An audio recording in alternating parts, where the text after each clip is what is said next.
Good morning, good morning, good morning. All right, I'm not gonna make you wait. Let's sit here for like 2 minutes or whatever. It is what it is. Good morning, good to see you. It is almost noontime. As I clear my voice, yes, I'm still sick. I'm getting over it, but we should be fine. Good to see you. 11:51 a.m. Eastern Standard Time. Still made it in the morning. Didn't think I was gonna make it, but here I am. Hey, it's the end of the year, man. We're December 30th. Tomorrow's the 31st, New Year's Eve, and then it's a whole new year, 2025, man. That's crazy. It's crazy. It's a whole nother year. It just seems so weird because man, it doesn't seem that long ago that we were talking about like what we're gonna do for 2024 and all of that crap. And here we are at the end of it. You son of a biscuit. Close this OBS. Oh, were you gonna stream? Oh, dude, go for it, man. We can do a co-stream.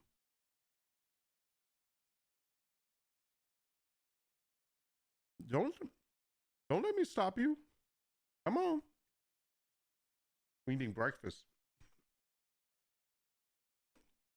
Don't want to overlap. Oh, come on, brother. Bring it on.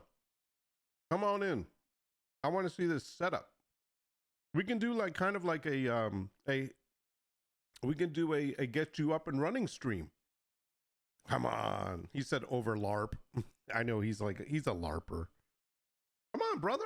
I wanna hear you. I wanna see you. I'm sure everybody else does too. I wanna see Bronk LARP.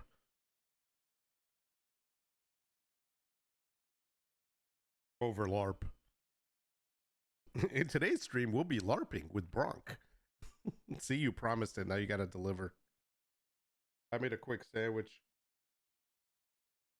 Egg sandwich. Good morning, Hyde.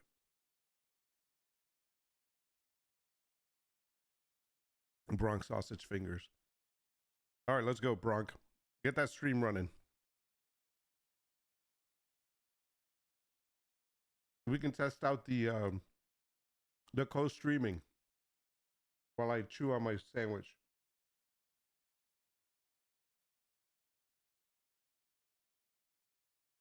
I'm nervous enough without trying that. Oh man, what are you nervous about? Look at me. I'm freaking eating breakfast while I'm in here at almost 12 o'clock in the afternoon. Have no idea what we're gonna talk about. I'm like, end of the year, let's go, whatever, let's throw it up there. Do you think we'll end up talking just about the end of the year? No. It just goes where it goes. And you know what? I always have dad jokes. I can always go back to the dad jokes. So I have a backup. That's how we play. Little Fuzz. Oh, she's got a, by the way, Hyde has a new little kitty cat. She took care of it because her owner, the kitty cat's owner, went to I guess a nursing home, and so this old cat, 11 years old, needed a home, and guess who took her? Hyde. Yeah, she's a softie. Do I have that? Let me see if I have that image still available. I believe I do.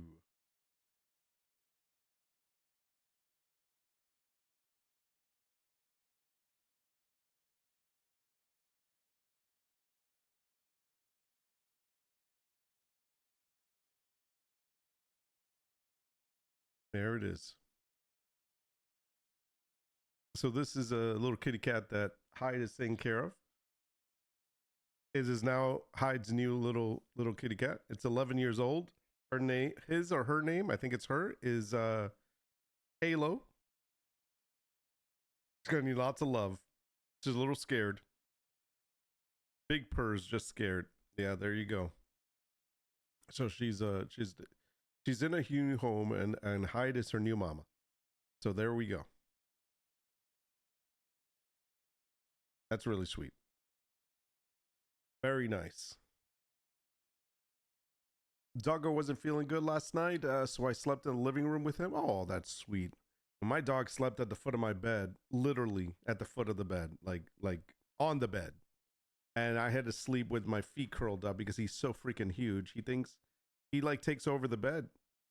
So I'm all like, my knees are all cramped this morning.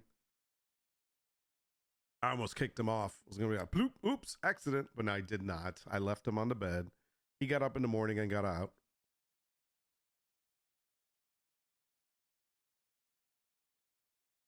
Hyde is a softie. She says she's a huge softie when it comes to animals. I don't know why she's mean to me. I mean, I'm just a crazy animal. We're a bunch of animals here.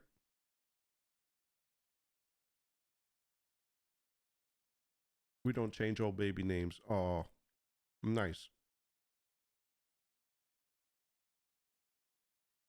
My dog won't sleep on the bed anymore. I think he gets too hot. Oh.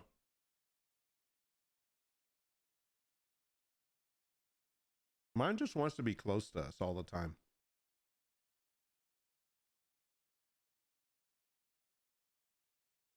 Oh, good. Your other cat is okay? Good. She's not hissing or anything? Awesome.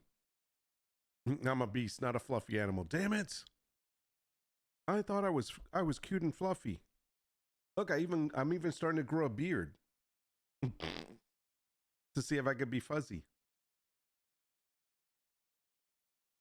Then I can be Fozzie Bear.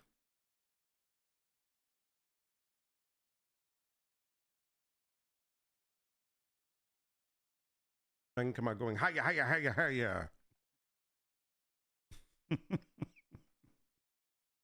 If you remember that reference.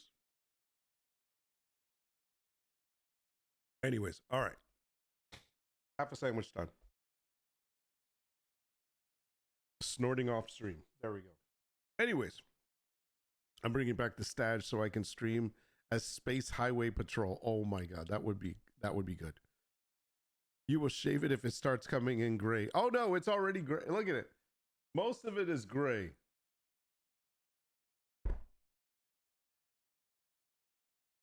I don't care. I don't care. I think it's mostly gray. It's like all salt and pepper. I don't even know if it'll grow full. It'll probably be a bunch of whiskers, that's all. I have no idea. I just don't feel like shaving it. It's been about a week and a half, maybe. It's already a little fuzzy. But we'll see what happened. The sides, I don't know if you noticed, but the sides of my hair are gray already too. Like that's where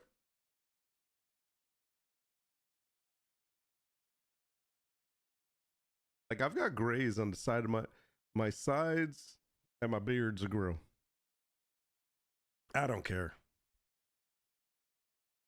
Men's beards gray first. I'm still mad I'm not gray yet. You're never gonna gray. Aren't you? You're like strawberry blonde, right? Yeah, you're not gonna gray. It's not gonna be apparent for a long time. My wife is blonde. So you don't see her grays. She's like, they're there. I'm like, I don't see them. Your beard is very gray. You? No way. You're still in your 40s. Get out of here. My dad is a silver fox, so that'll kick in any day now for me. Oh, I thought it skipped a generation. I want to be a silver fox. Genetics say no. Oh. Hyde says, I want to be a silver fox, but she'll settle for being a fox. She's already there. Whoa. I can feel her eyes rolling from here.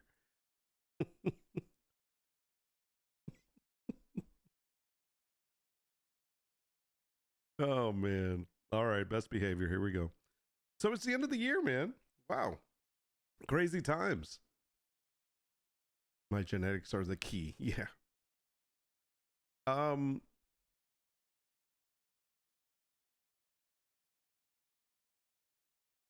You know, it's usually around this time when we start thinking about the coming year.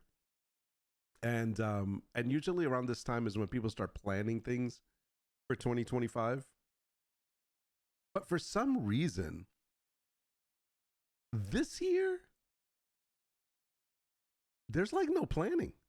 There's like, I don't think, like the people that I've talked to, they don't have any plans or resolutions or anything like that. They're just like, whatever happens, happens. I don't know. I don't know what that says or what that is. Well, I could guess at what that's pointing to in a couple of places, but it's such a weird thing. 2020 says we suck the most. 2025 says hold my beer. I know it's the weirdest thing. It's like I predict a shitstorm of things to happen in 2025, and I think that's the reason why a lot of people are like, I'm just gonna wing it, fly by the seat of my pants, take it day by day, and adjust as we go. I think that's what it is. I think there's a, let's be honest. Let's just listen. I'm going to say it here. You're going to remember this. You're going to be like, oh yeah, he was right. And some of you already know this. 2025 is going to bring a shitstorm. There's going to be a bunch of shit that's going to happen. I'm not going to say I'm not saying like catastrophes or like, tragedies or like, oh, the end of the world. I'm not talking about that. I'm just talking about there's just going to be a lot of crap. A lot of crap's going to happen. A lot of, just stupidity stuff. And it's going to be stuff that's going to throw you off, and it's going to get you unfocused. You're not going to be able to complete the stuff that you're trying to complete. You're going to be pivoting all the time. You're going to be readjusting. It's going to be one of those years. And let me tell you, I am going to say that if you can make it through to the next time now, in other words, a whole nother year where we're back at the end of the year 2025, you're freaking awesome. Let me just say that. Let's just say that now. Your goal is just to make it through 2025. Yeah, just got to navigate it the best we can. Exactly. And I honestly feel everything that, 2025 has been built up to be this shitstorm that we're going to have to maneuver through. I'm not saying it's going to be like horrible, terrible tragedy. I'm just saying there's going to be a lot of stuff that we're going to have to just, muddle our way through. And you know what it is? I don't have to talk about it. But even still, there's stuff that we don't even know we haven't uncovered yet. But it's just going to be wacky. And all you can do is, hey, put on the backpack, strap up the boots, and just venture through, navigate the best you can. Pivot, change your ideas, change your plan, whether it's for business or life, pleasure, family, whatever it is that you're doing, just remember that you're going to be pivoting this year. Things are going to get in your way. Things are going to stop you. Things are going to be like bigger hurdles that you've probably seen, and bigger hurdles than that you probably have never seen. And you're going to have to learn to overcome those things. And that's okay, because guess what? That's going to grow you as a person. That's going to give you character. That's going to make you feel like I can handle anything. And that's what's good about it. I suppose my upside is that I have to start a year. Wait. I suppose my upside is that I have start of the year work, budget creation, etc. I can just keep my head down and go forward. Exactly. And that's all you can do. Just plan to plan. It's all right. It's going to be all right. And so that's weird, because when you think, like, usually I'm a big planner.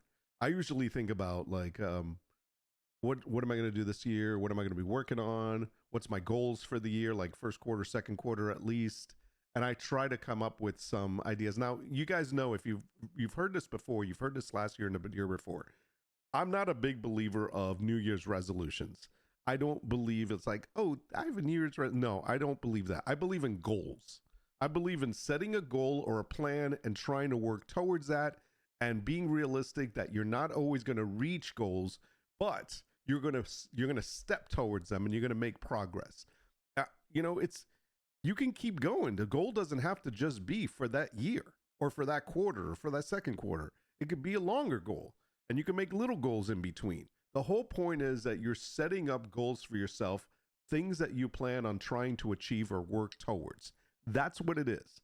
This whole New Year's resolution, I'm going to eat better. I'm going to work out. I'm going to lose weight. I'm going to make more money. I'm going to start all these little, we call them New Year's resolutions. I'm going to stop smoking. I'm going to, stop looking at porn, whatever it is.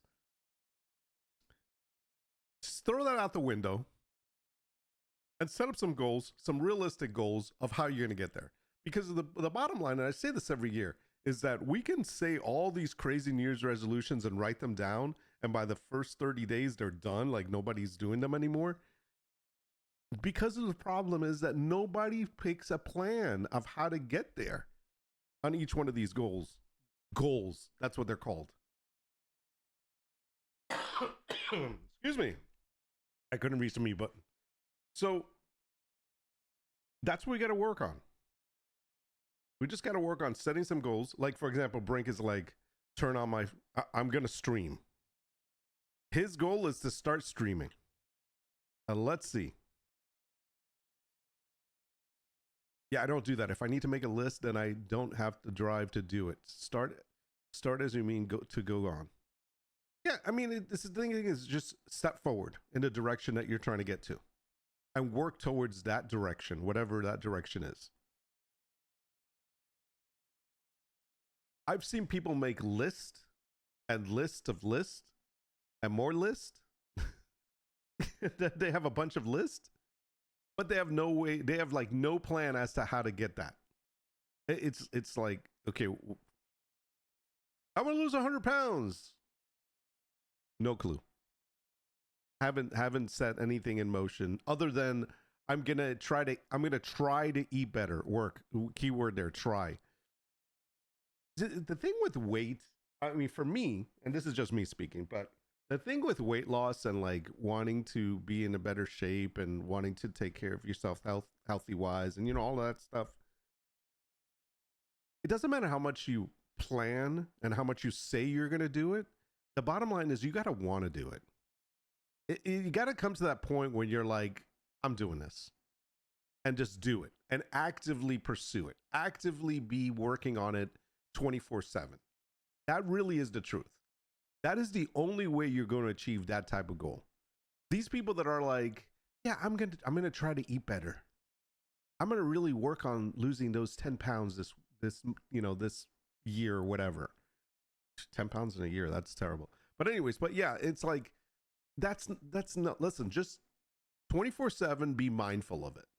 If you want to change, when you're ready and you're ready to accept that you want to make that change, you'll do it. And that means that you won't take that cookie. You'll stop eating those desserts. You'll stop at one serving of stuff. You know, you don't do over servings.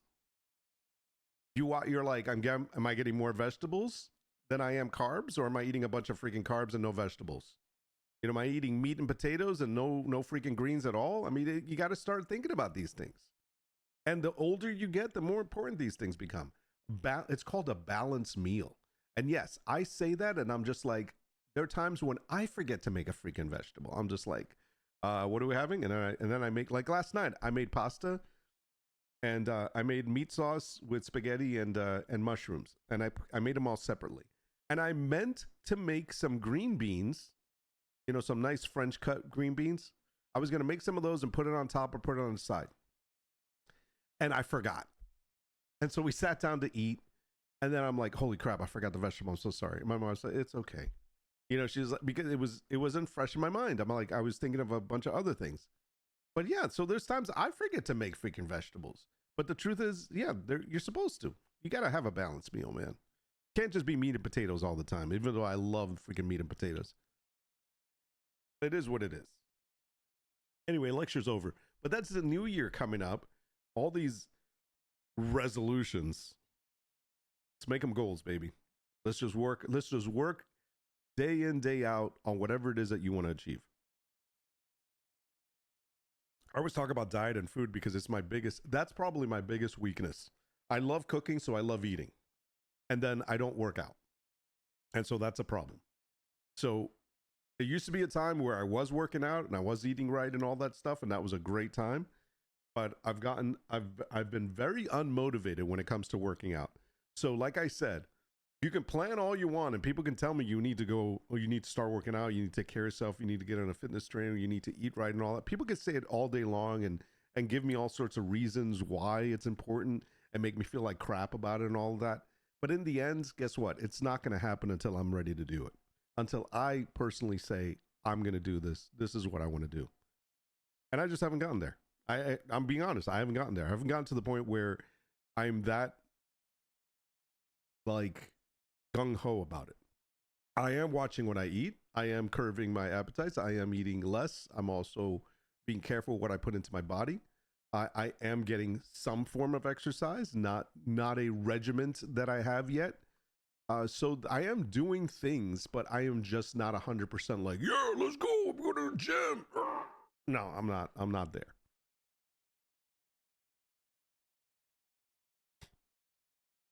I was going to resolve to be nicer, but then I remembered Nord is the OG crime bag, but you're doing crimes. That's right. You can't be nice. I thought you were going to be nice to me this year. Then I remembered who you were.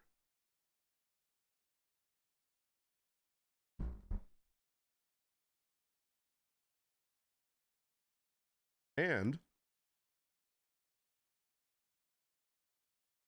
I am so unpredictable too. Like, for example,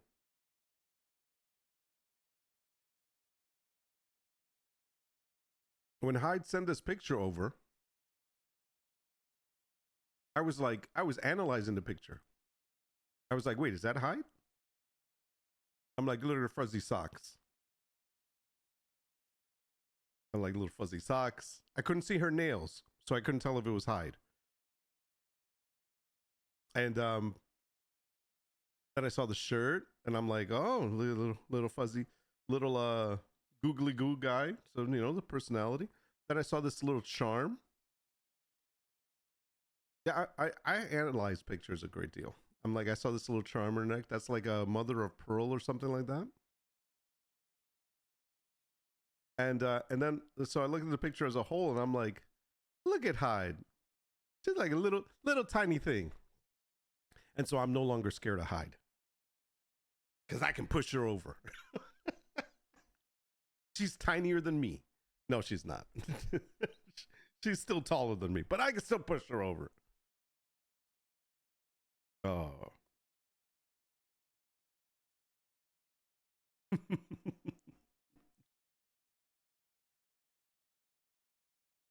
Swear, Jeevits, I watched that donkey video and just said, that's Nord. Yeah, I agree. There's a donkey video that they put out there about this donkey that's just constantly getting into trouble. I'm donkey for sure. Nails would be a dead giveaway for sure. Yeah, nails would have been a dead giveaway, but she hid her nails. I don't know why. Maybe she didn't have them done, which would be really weird because Hyde always has her nails done. I'm taller than you, crime bag. It's the little ones you got to watch out for. They cut a fool. They cut a fool. Nice. Excuse me a second. Constant coughing. Damn, I can't stand it. So speaking of being sick, we had a cancellation last night on our D&D session. Unfortunately, our DM, Mr. Rex, was not feeling well, and I believe Guino's not feeling well either. He's missing in action right now. He's probably sleeping in or getting some work done. Who knows? But yeah, we had two sickies, so we had to cancel the night. My wife looked at me and she goes, "You're really disappointed, aren't you?" I said, "I am." I'm like, she goes, "You were looking forward to it." I was like, "I was." It's so sad. I was looking forward to it, but you know, people get sick, things happen, and she asked me if I was. She had asked me earlier in the day. She goes, "Are you gonna do the D&D tonight?" And I'm like, "Yeah." She goes, "Do you feel up to it?" I'm like, "Even if I don't, I'm still gonna be there." And she's like, "Okay." I go, "I have a mute button. If I have to cough and anything, I'll just mute constantly, like I do on stream." And so you know, but then the guys said that they were sick, so I get it. Norovirus is on the rise again, is right now. Yeah, no, not Nordovirus. Stop blaming me. Jesus, man. Why do I always get blamed for things? It's called Noro, not Nordo.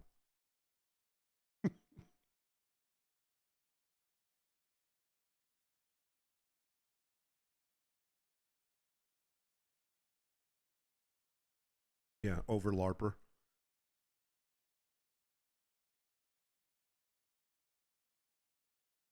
Yeah, with his job, illness exposure is really high. Yeah, I agree. That's what sucks working around people, man. Getting sick. Oh, nope. See, me, I get it from my kids. My kids bring it home. Because I'm not around anybody except my kids. So if I get sick, it's their fault.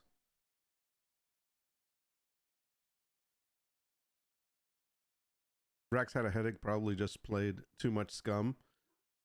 Oh, see, if that's the case, I'm really angry. No real way to avoid it. And kids are germ bags. Yeah, they are. Hold on one second. Door.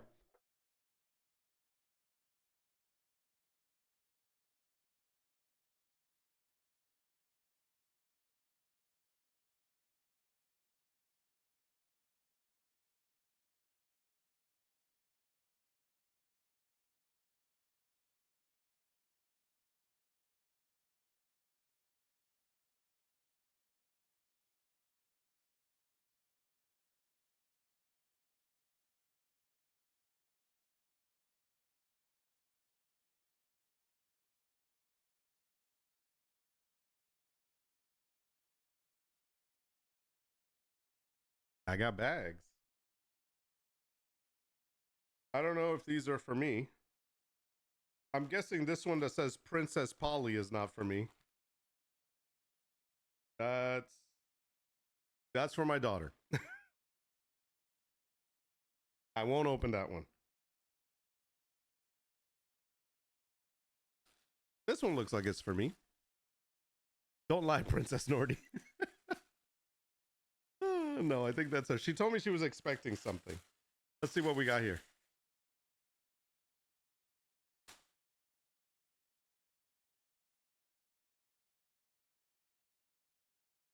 All right. Are these my sweatpants?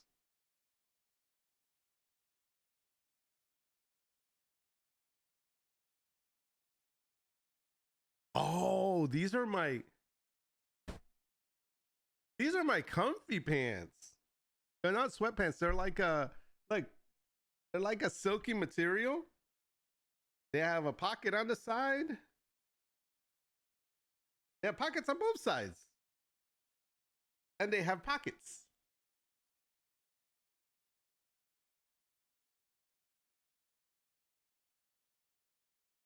And then they have drawstrings at the bottom.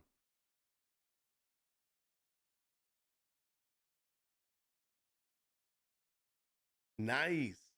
I'm about my dancing pants. All right.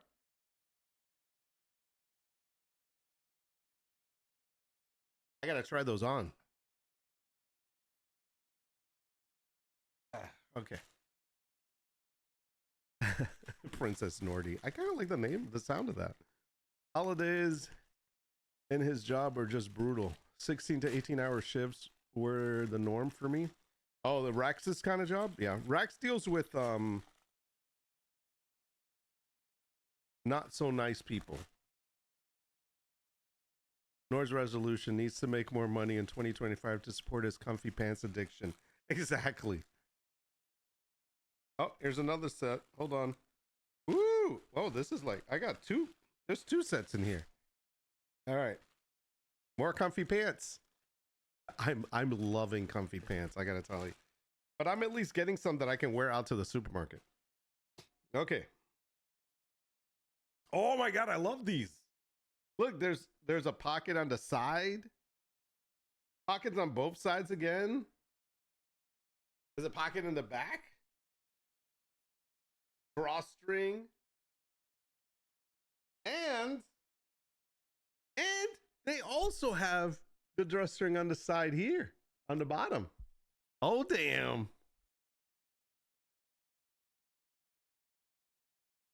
Oh, I'm wearing these later. Nice. All right, I got one more. Yeah, those are snazzy. I like those a lot. By the way, I paid like less than $30 for these things. Like 20 and under. Oh my god, these are navy. Oh, and these, wow, these are thick, man. Okay, same style but different brands. Actually, they're foamy. So they have a pocket on the side. This is a nice snazzy pocket. They have a pocket on this side also. No pockets in the back. Oop. Drawstring in the front. Very cool. Now what? And oh, drawstring on the bottom. Nice. Oh, I like these a lot. Oh my god, they're so fun. They're like soft. They're like soft and they're fuzzy. They're really thick. They're like they feel like spongy. Like that space NASA pillow you're talking about. Yeah, they're like, and they're navy blue, my favorite. I like these a lot too.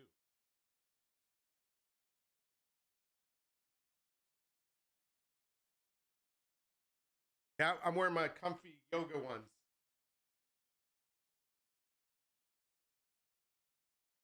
I'm actually going to order more of the yoga ones. They're so comfortable too. Oh, these are nice. I like these. Oh, I'm gonna be dancing.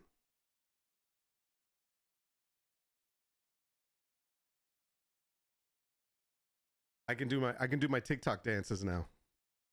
Yoga, you. What's going on, Fat Cat? Good to see you, man. Yeah, those are nice. Those will probably fit up to my knees. Shut up.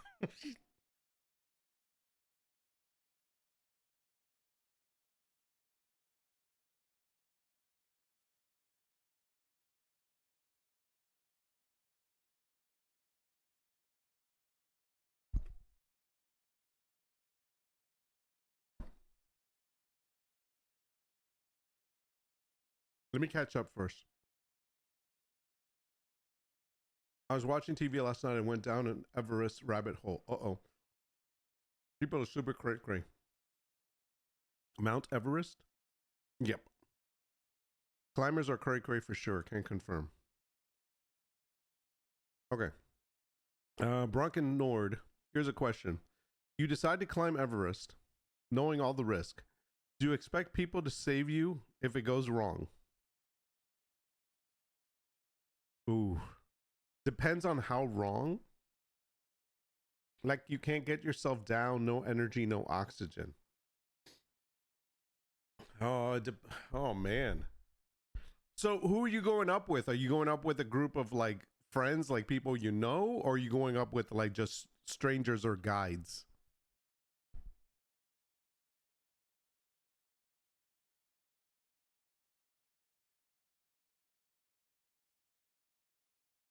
Mix of both typically. Okay, so you have friends. Yeah.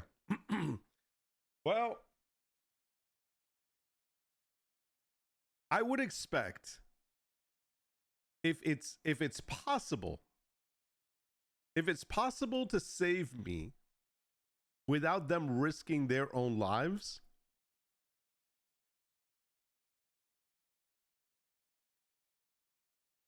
I would expect them to do it. If something goes wrong and it's possible for them to help me, to give me assistance without putting their lives at risk, I would expect that. However, if we're going up Mount Everest and I put myself in a situation where if in order for them to help me, they have to risk their lives, I wouldn't want them to do it. That's the truth. Now, if it's a stranger, I'd be like, you better freaking help. I'd be like, come risk your life. I don't care. Come help me. If it's somebody I know, I wouldn't want them to risk their lives for me. If it's somebody I don't know, I mean, I would hope they would help, but I would have low expectations that they would. But if they did, then that's freaking amazing. The question I think more is like, what would you here? Let me flip the question around.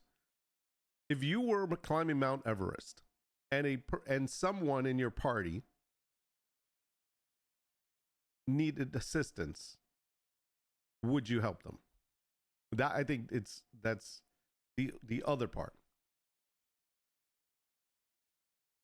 I would go up by myself to die. Damn. If I went up with my friends, let me die. Yes, see, same thing I said. If I went up with annoying billionaires, carry my butt down. It's just nice. if they're capable of being able to help, yeah, hell yeah. See, and that's the issue, isn't it? Sadly, not lots of people let that thought occur. Hmm. Just being on Everest puts everyone's lives at risk. See, I don't think I would ever do anything like that. I don't like to do anything that's going to possibly lessen my living, my living time. If something goes wrong, we can push Nord down the mountain. Shit, man. Thanks a lot. Hide is like exactly. Nice. I would use Nord as a sled. Get the fuck out quick. Damn it. You guys are horrible. Sherpas have died trying to rescue people. Yeah, I don't. If it's the okay, look, if it's the person's job to save you, like that's the whole purpose of going along in case something happens and they're supposed to save you, then yes. Then yeah, hell, you better do whatever you can to save me.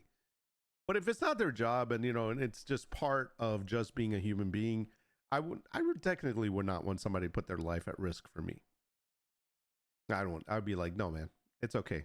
I put myself in this situation. It's called the death zone for a reason. Once you are on a summit climb, your body is actively dying. It's true. Yeah, hell no, I would never do that. I would tell a story, but then Nord would be like, oh, I'm Brink. Look what I've done. Or did. Bro, you know me so well because I would totally be like, oh, wait, hold on. I'm sure Brink has climbed Mount Everest. No, I knew a guy that went and watch. Tell us your story, Brink. I'm just curious. I'm fascinated.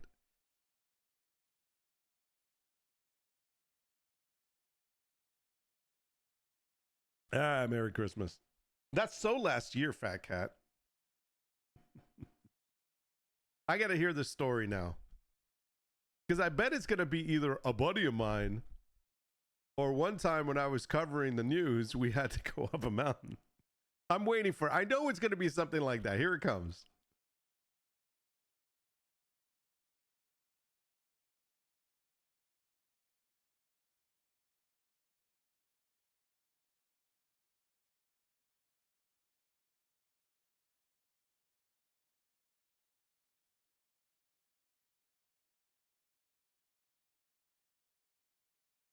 See, there it is. Okay. My dad and I were climbers. I'll just say my dad stopped climbing after a bad fall attempted to summit Denali. I don't know Summit Denali, but I'm guessing it's a big one because there's a car named after it. I went down a rabbit hole and man, I really started asking myself those tough questions. Moral and ethics and human survival all tied up in frostbitten package. Yeah. Denali GMCs are nice. I know, right?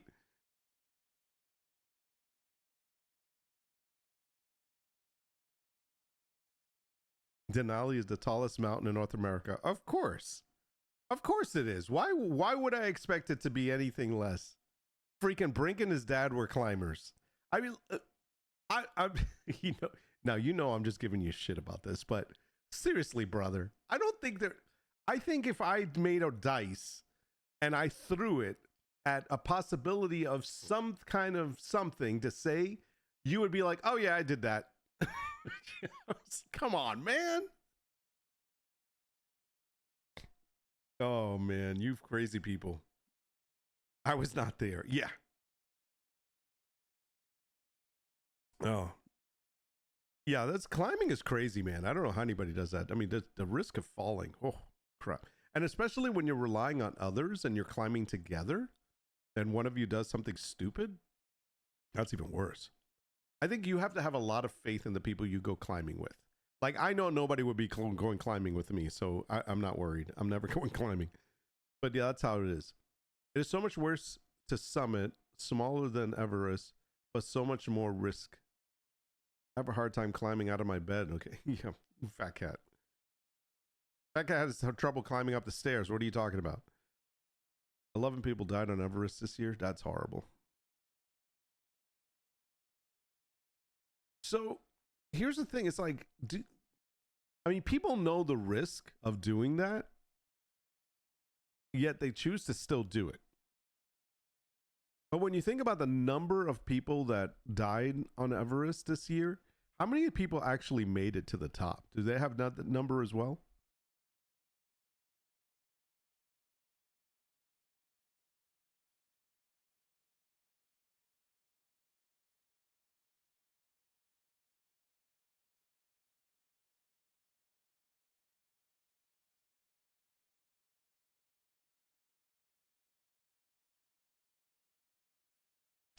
See, and here's the other thing: knowing what you know about the dangers on climbing, if your son or daughter decided to take that up as a hobby, would you let them? My answer is hell nope. Nope. Nope. 600 people summited in 2024. Okay. How could you stop? Oh, I'll stop them.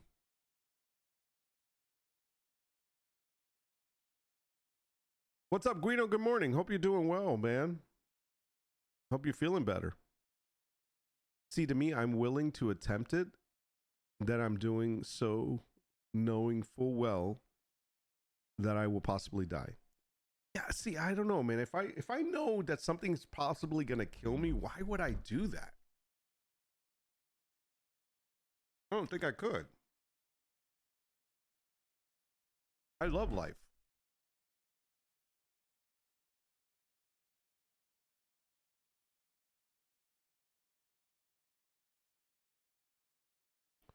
$600 people summoned in 2024, but that's mostly guides. I have a neighbor that has a lifelong hiker and climber.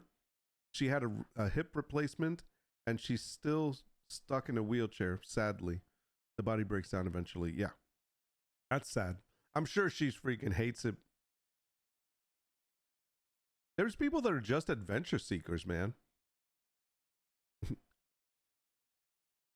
421 climbers got permits this year, lost 11 confirmed.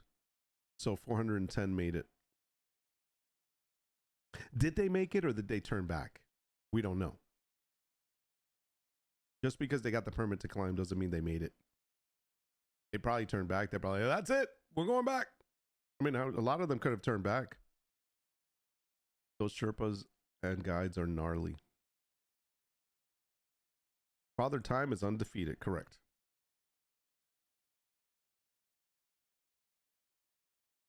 Father Time and Mother Nature always win.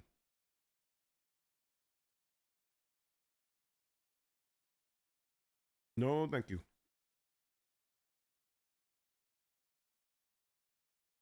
It's like skydiving. How many people here would actually skydive? Jump out of a perfectly good airplane with a parachute, obviously.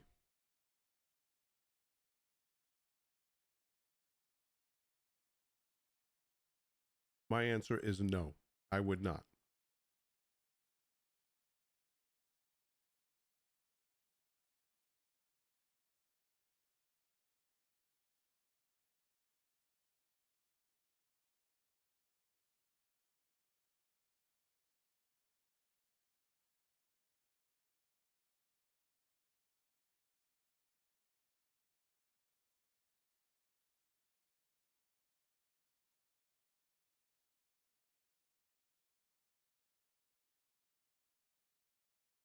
Highest peak I hit was 13,700 feet, which is a drop in the bucket compared to those guys. See, Brink, I don't understand why you're not streaming. I mean, you have all these stories. You have like a story for anything. I mean, it's like, let's just roll a dice. And then you'd be like, 6. Okay, it's this story. I mean, you have a story for everything. You should be streaming. You'd be like, story time with Bronk. Let me tell you about how I lived.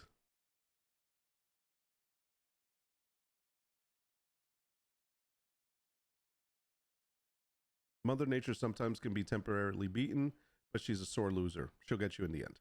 The story that hooked me was a team of a husband and wife climbing for decades decides to make Everest last hurrah. Only one came home. Ooh. He had to leave his wife on the mountain because he would die before he could get them to safety. She was fully immobile and snowblind. Oh man. See, that's horrible. See, it's weird because that's one of the I mean, I know I'm comparing something really two different things here. It's okay, but like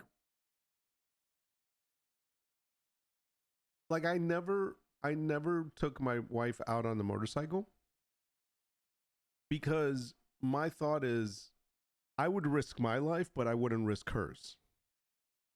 If that makes any sense. And it's like it's the same thing when it comes to that kind of stuff. Like there's no way, man. Why I would man, I would hate to put my wife and I in a position where one of us is not going to make it or one of us has to lose the other.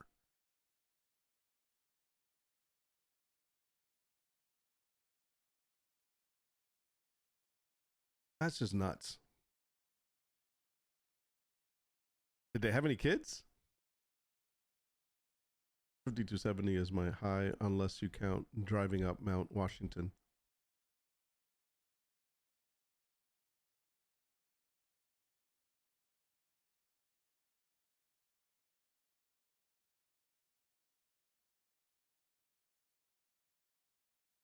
You guys are just talking about.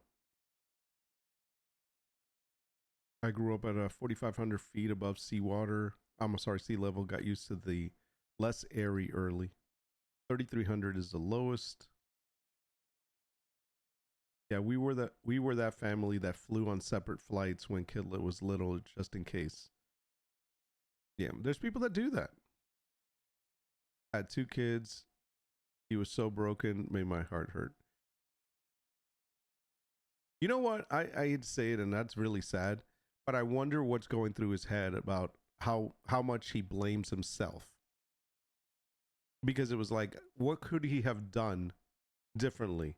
And whose idea was it to do it? Was it his? Honey, I found a mountain we should go. You know, and it's like, if it was his idea, that's gonna kill him.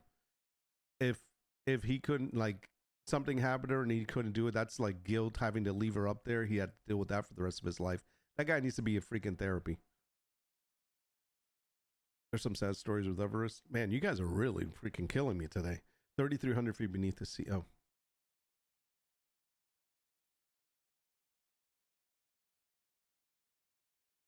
Oh, that's right. You were in a submarine. Fully blames himself, regrets not dying with her. You got freaking kids, man. Shouldn't be doing stupid stuff like that. I'm a big believer that once you have kids, your dreams and all that other crap that you do needs to be put aside. Your kids become number one. Your kids become the center and focus of every decision you make.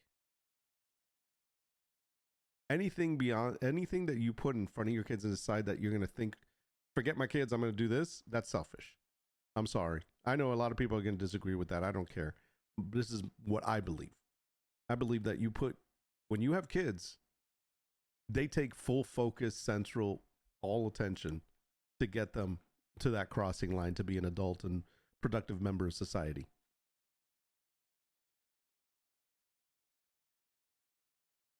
Man, end of the year blues. And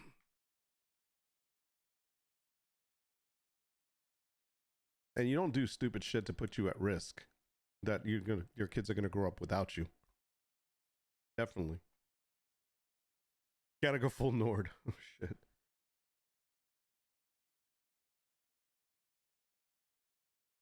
Holy crap, Hyde. Thanks a lot.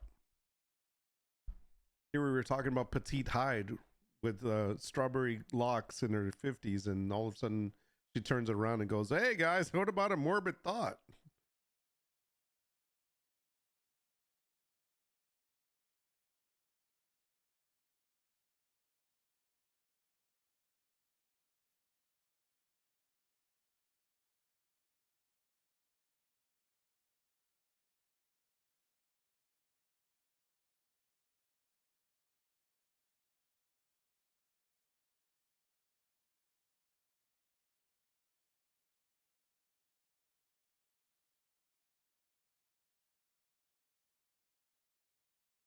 It's a rabbit hole that makes you really, really take a good look at yourself.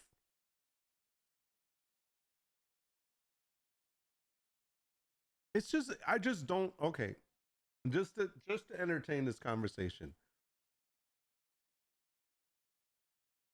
Watching that story is like saying to me, is for me to say, hell no, I would not put me and my wife in that situation. Or better yet, my actual wording would have been like, no, no, no, I am not putting my wife in that situation. Whether it's her guilty of me dying or her freaking losing her life. That's my answer. That's what I would take a good look at myself and be like, yeah, no, that's not happening. It's just ridiculous. By the way, I did watch Squid Games 2 this week, this past couple of days, this weekend.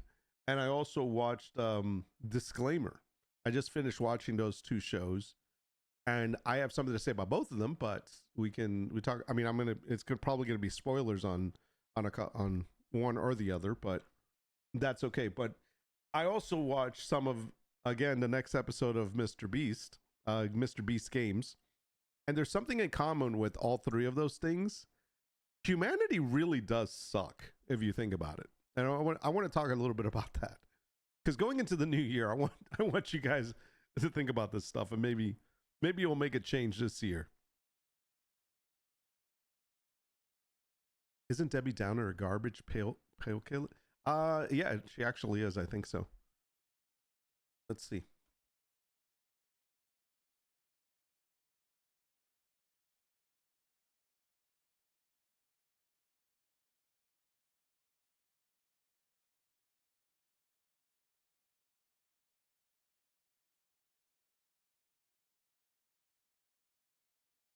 No, I don't think it is.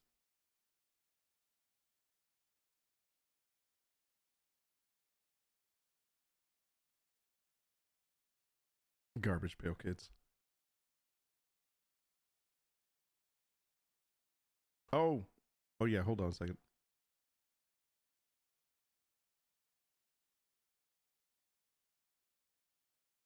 I would never do it. I like my big comfy couch and Netflix. Guido hasn't seen. No, he has not. Hold on, let me get that up. So this is Hyde's new little housemate.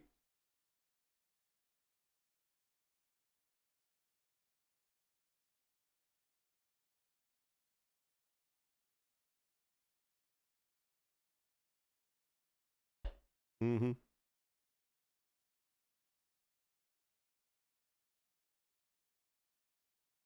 Really cute. She lost her mommy to not her mommy, but she lost her human mommy to a nursing home. So Hyde has taken over. She's about 11 years old. Very nice. She's very cute. Her name is Halo.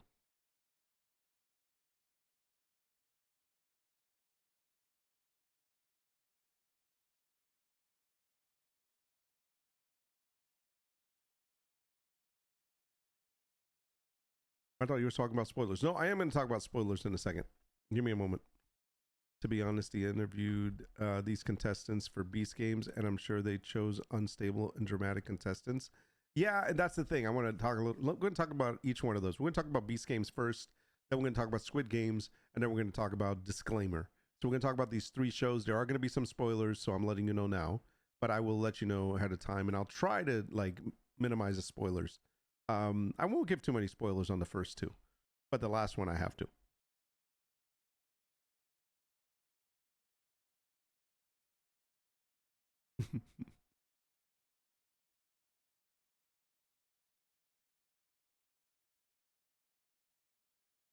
Okay. Let me just chime in on Fat Cat's comment. They interviewed these contestants for Beast Games, and I'm sure they chose unstable and dramatic contestants.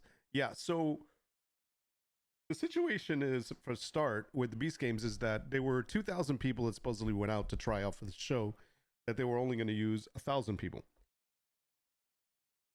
So obviously the tryouts were from 2,000 to 1,000. And there is a lawsuit, but I really heavily believe that the lawsuit has to do with the time that it took from getting to 2,000 people to 1,000 people. And I think that's where the lawsuit really happens. I don't think it happened after the fact into the actual show itself, because Amazon is behind it. It's on Prime. It wouldn't be on show. It wouldn't be on TV or on whatever stream if it really was about that. So regardless, we're not going to talk about the lawsuit or anything like that, because here's the thing: it's going to fall into the fact that people are greedy and they will find whatever reason they need in order to get some money. And all these people that go to these games are people that are looking to make it rich quick.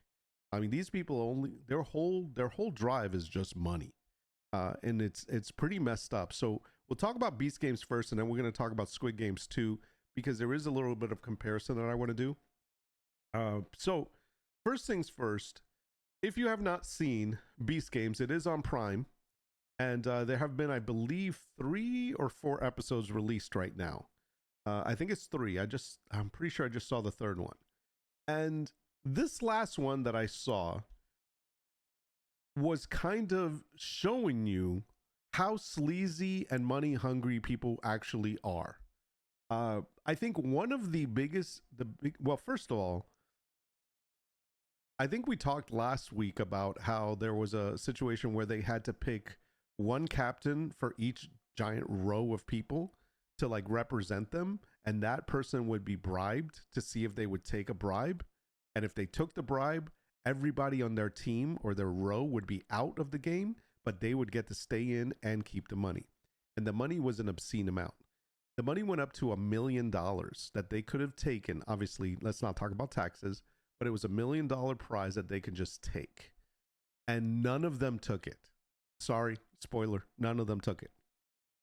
I think it would have been crazy if they did. And so that gave me a little bit of hope that humanity, Mr. Beast, not Nord, no thanks. That gave me a little bit of hope that humanity can actually be good in some sense. In some cases, humanity's flaws can be overlooked and we can come out on top because of the fact that neither of those 4 people screwed the rest of those people over. However, it was the next game that really turned shit around for me because of the fact that they got them to pair up into 3, and it was and when you pair up, people usually pair up with people that they're very close to, that they're either friends with, family, or buddies, or they're like really have been driven close to these people in one way or another. So 3 people together, and they're all either, like I said, they have some kind of a bond, either friendship, family, or they just have been through thick and thin during this little ride that they've been on. So whatever it is that's brought them together, these 3 people on each team get together and everything's fine. Everyone's happy. But it's not until the next game starts, because that was like a hacky sack jump, like a potato sack race, and that was fine. But then after that, they stayed in those groups and they were told that they had to go. And by the way, this is the spoiler part. And, whatever. I know you guys don't care about it, so it's fine. They were told that they had to go into a small square room, the 3 of them. And in that room, they had 5 hours to decide which one was going to sacrifice themselves and kick themselves out of the game so the other 2 can go on. And that was, so 3 people that know each other, are all buddies, best friends, family members, whatever, had to now decide to kick one of them out so that the other 2 can continue in the game. And they had 5 hours to decide this. And then on top of that, if they did not decide by the 5-hour mark, all 3 of them would go home. And that was the challenge. That was the fight. Now, you can imagine the number of scenarios that happened. Oh, and by the way, they had a phone in the room that allowed them to order anything that they wanted. So whatever they needed to get through the next 5 hours, or to figure out how to figure out who was going to stay and who was going to go, they did. So give me a second. Let me read a couple of comments and then I'm going to continue there. But just remember, 3 buddies, friends, family, or whatever, a team of 3 come into one room, and they're locked in that room until they decide who's staying and who's going on. They have to sacrifice one. So hold on. Let me see. Not interested in anything that the Mr. Beast does. Yeah, I want to talk about that too in a moment, because I'm curious to hear your reasonings for that. I never, not yet though. Hold on. I never liked that guy. I don't have hopes in humanity. Good luck with that. Have a lot of hope in humanity. Good luck with that. No, I don't. Actually, I believe humanity is flawed. I've always believed that. But in this particular case, like I said, I got a little glimpse of maybe there's a spark of hope there. So I'll tell you how my it went back to normal in a second. I'm not a fan of the Beast, but boy, he did it by giving money away. Now he's a millionaire. Yeah, we'll talk about that a little bit. I won't be watching that show, so by the way, easy, just roll the dice. Okay, so there were people that did roll dice. So there were people that rolled dice. There were people that played Monopoly. There were people that played cards. There were people that just picked numbers. There were people that just ordered pizza. So there were all sorts of different ways for them to figure out who was going to stay. But the problem wasn't that. I mean, there were other people that were like, I'm going to sacrifice myself so you two can go on. And that was a freaking beautiful thing when one of them would just be like, hey, no, I mean, just as it started, within the first few minutes, one of the guys just said to his friends, I want you guys to go on. I'm going to stay here. And he handcuffed himself, because you have to handcuff your stuff in the room. And he handcuffed himself to the wall and he's like, I'm staying. You guys go on in the game. And that was amazing. And that's when it's beautiful, when you got people that are willing to do that for other people, especially your friends. But then there were people that this actually drove them apart because nobody wanted to go home. And they were doing everything that they could to manipulate each other to actually be the ones to stay. And it was horrible, the things that they would do. Like, I'm here for my mom because, and they were like sob stories, and other people like, I'm here for my future. And everyone's like, trying to make each other feel bad, whatever. And then there were people that would say, okay, this is what we're going to play. We're going to do the cards. Whoever gets the lowest card number has to stay. All right, that's the plan. Let's go. And then they would do that and they would lose. And then like, just kidding, I'm not going home. And then they would not follow through on what they said they would do. So it was like backstabbing and things like that. Then there were two people that were in like together. So they were doing everything that they could to push the other person out because they didn't care as much about the other person. Then there were people that were cheating at the games in order to win. And in the end, there was a number of people that actually decided that they weren't going to go out. Even though they wanted them to go out, they're not going out. They'd rather all three of them lose than them just lose. And there were people that did that too. It's just one of those things where you have people's integrity, people's like who they really are comes out during that time.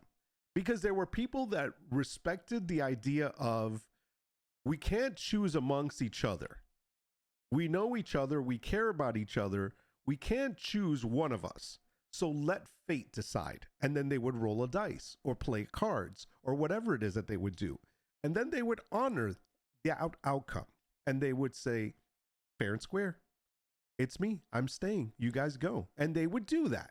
And that is the honorable, right thing to do as a human being and as someone who is like in friendship, love, bonds, family, whatever. That's what you do. You stand up and hey, if you lost, it's your turn to lose, and you lost. But then there were people that lost, like I said, and then they would be like, no, I'm not leaving. No, even though I lost, I don't care. I'm not leaving. And that's messed up. And so it really did show people's character. In fact, there was one that really pissed me off. And I'll tell you, one that really pissed me off was the one where there were two brothers in a room and one girl. And I don't know how they became friends or whatever, how they ended up together. But there was one girl, and you could tell she was the outsider. And then there was the two brothers. Two brothers, young guys, not married, who probably lived in the same house together. And you would think that the right thing to do if they were all friends would be like, one of the brothers would be like, hey, you're still going to represent us. I'm going to get out because there's two of us, and give that other person that chance too. Hell no, they didn't do that. They were like, we're both staying. She's leaving. And they did everything they could to manipulate it to get her to be the one that got kicked out. And it was very close to the fact that she almost said, I'm not leaving, and that they were going to all have to get kicked out. And I really wish that would have happened in that case, because those two brothers were complete a-holes, especially one of them. And they schemed and they fed into like just manipulate and feeling bad and all this shit to make her like in the end just decide to freaking leave. That is crazy. So anyway, so there was that. And that so the thing with that show, it just shows, and it's not like I was entertained by the whole show and like I'm enjoying the Beast games or anything like that. It's just it's a clear sign of how freaking money hungry people are. And this is in real life situations. And that's the way it is. So I'm going to flip over to a fiction base now. This is now Squid Games 2. And it's a completely made up story. It's a show on Netflix. You guys have seen Squid Games 1. If you have not, I'll give you the gist of it in a moment. We're going to talk about Squid Games 2, and there are going to be some spoilers. So I'm letting you know now. But this is where it's like art is imitating life. Very close. Let me read a couple of your comments before I move on to see if there's anything I missed.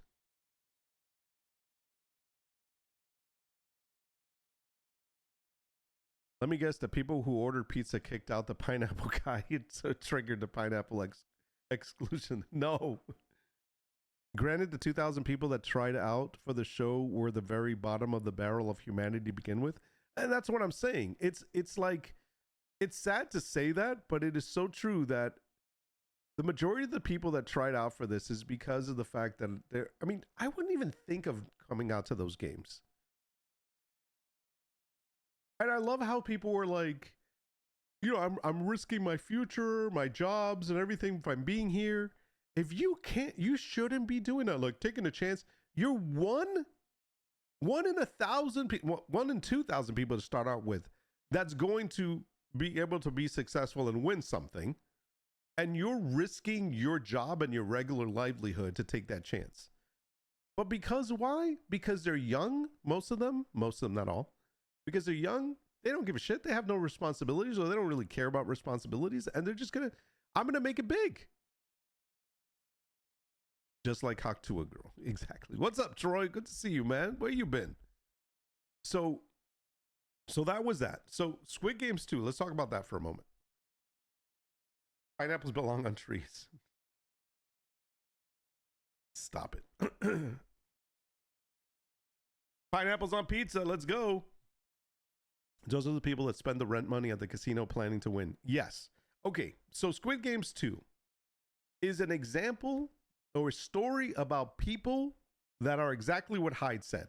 People that spend their rent money at the casino and betting and gambling and taking risk and trying to cheat others, and in the end ruining themselves, their families, and freaking making this huge debt for themselves.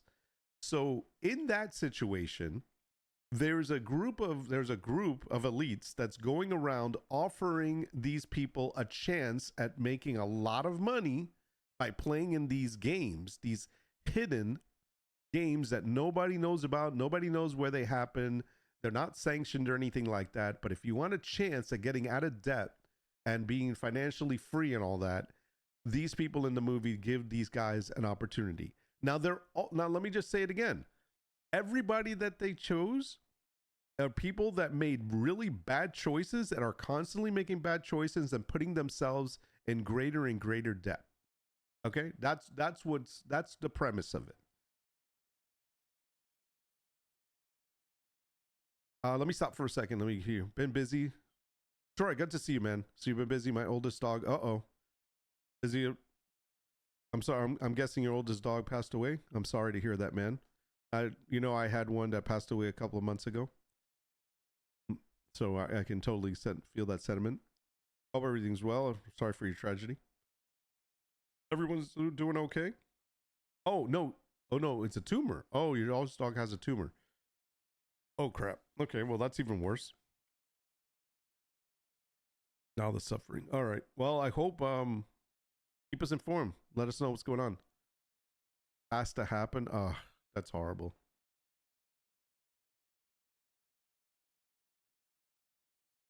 That is horrible. Man, today has been a day of just like these freaking death stories that we're getting to and accidents.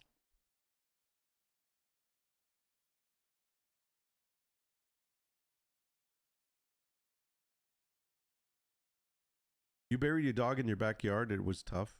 You planted a tree near him, and it's called the Toby tree. Oh, when did your dog die? Is this a dog that I know about from before? That's horrible, man. I'm sorry to hear that. Years ago. Okay.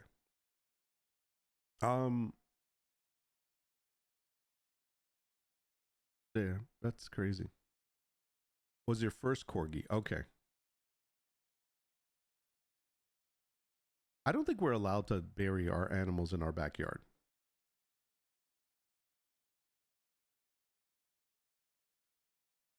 I told my wife we should bury ourselves in our backyard. set our burial plot in our backyard. I don't think you can do that. I don't know if there's a law against it or if you just can't do it, period. I'll have to find that out. Not sure if I'll do it now or when it gets worse. Well, if they're, yeah, it's in the end, it's your choice, bro. But you got to think that if they're suffering, you got to do what's best for the doggy. I don't know what shape it's in or what kind of tumor it is, but if they're suffering, you got to do whatever's best for the doggy. So I'm sorry to hear about that, brother. That's a tough decision. We had to put ours down too. She was just end of life.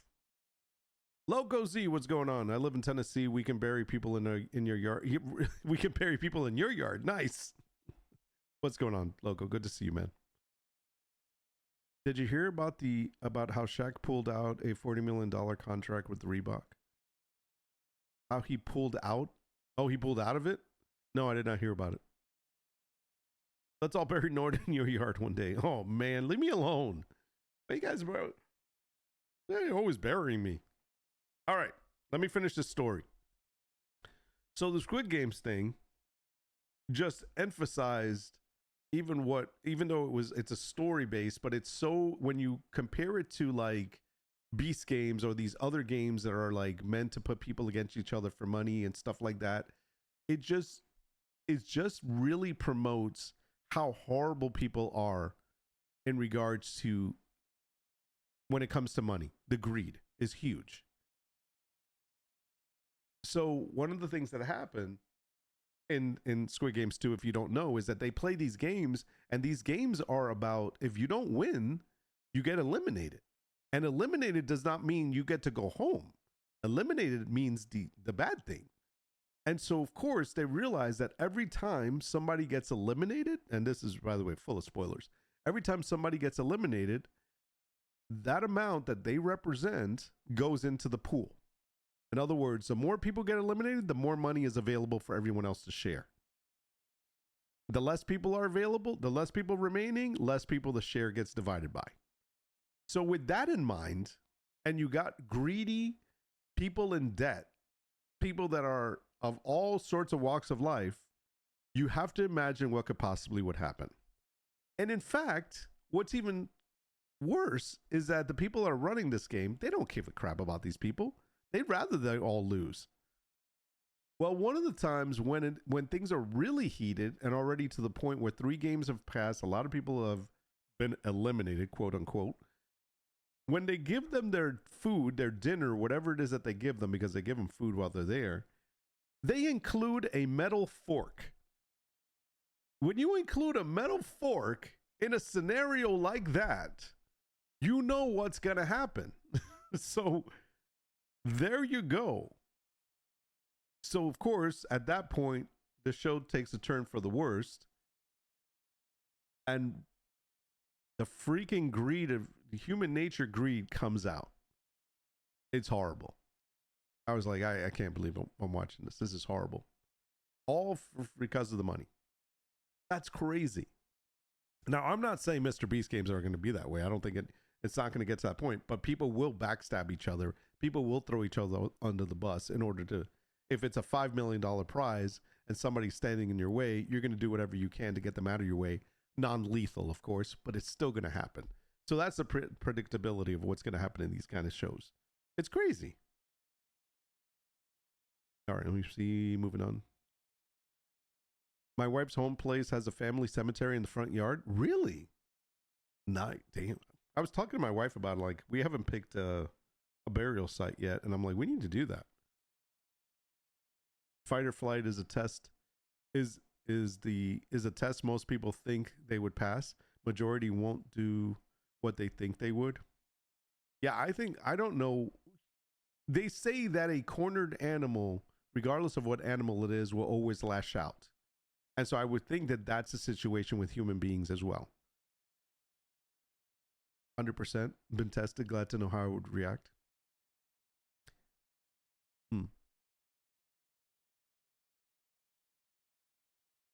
I'm not going to comment on this one.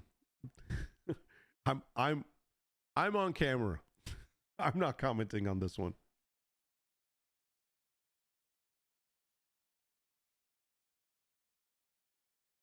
All of you are just words on a screen. I'm here. So, yeah. There you go. I will read that in a moment. Sports thing. Bleh. Deer in the headlights thing. Funny story about Shaq. Okay, I'll get that to that in a moment. Let me finish up my segment here. I'm on a segment, and I just want to finish it up before I move on to something else. Okay, so the last thing I wanted to talk about was it was kind of in the same thing, which was Disclaimer. The Disclaimer is a show that's on Apple TV. If you don't have Apple TV, it doesn't matter. If you do have Apple TV and you're watching this, spoiler coming up. Here's what's interesting about this story, and the reason why I'm even bringing it up, because it has a lot to do. It has a similarity to what we're talking about as far as the way people's reaction, the way people deal with things. So I'll give you just the premise of the story, and then I'm going to ask you a question.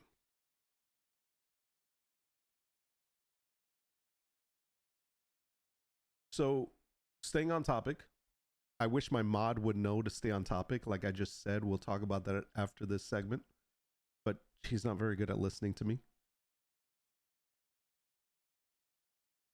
So, disclaimer has to do with what is this my new name?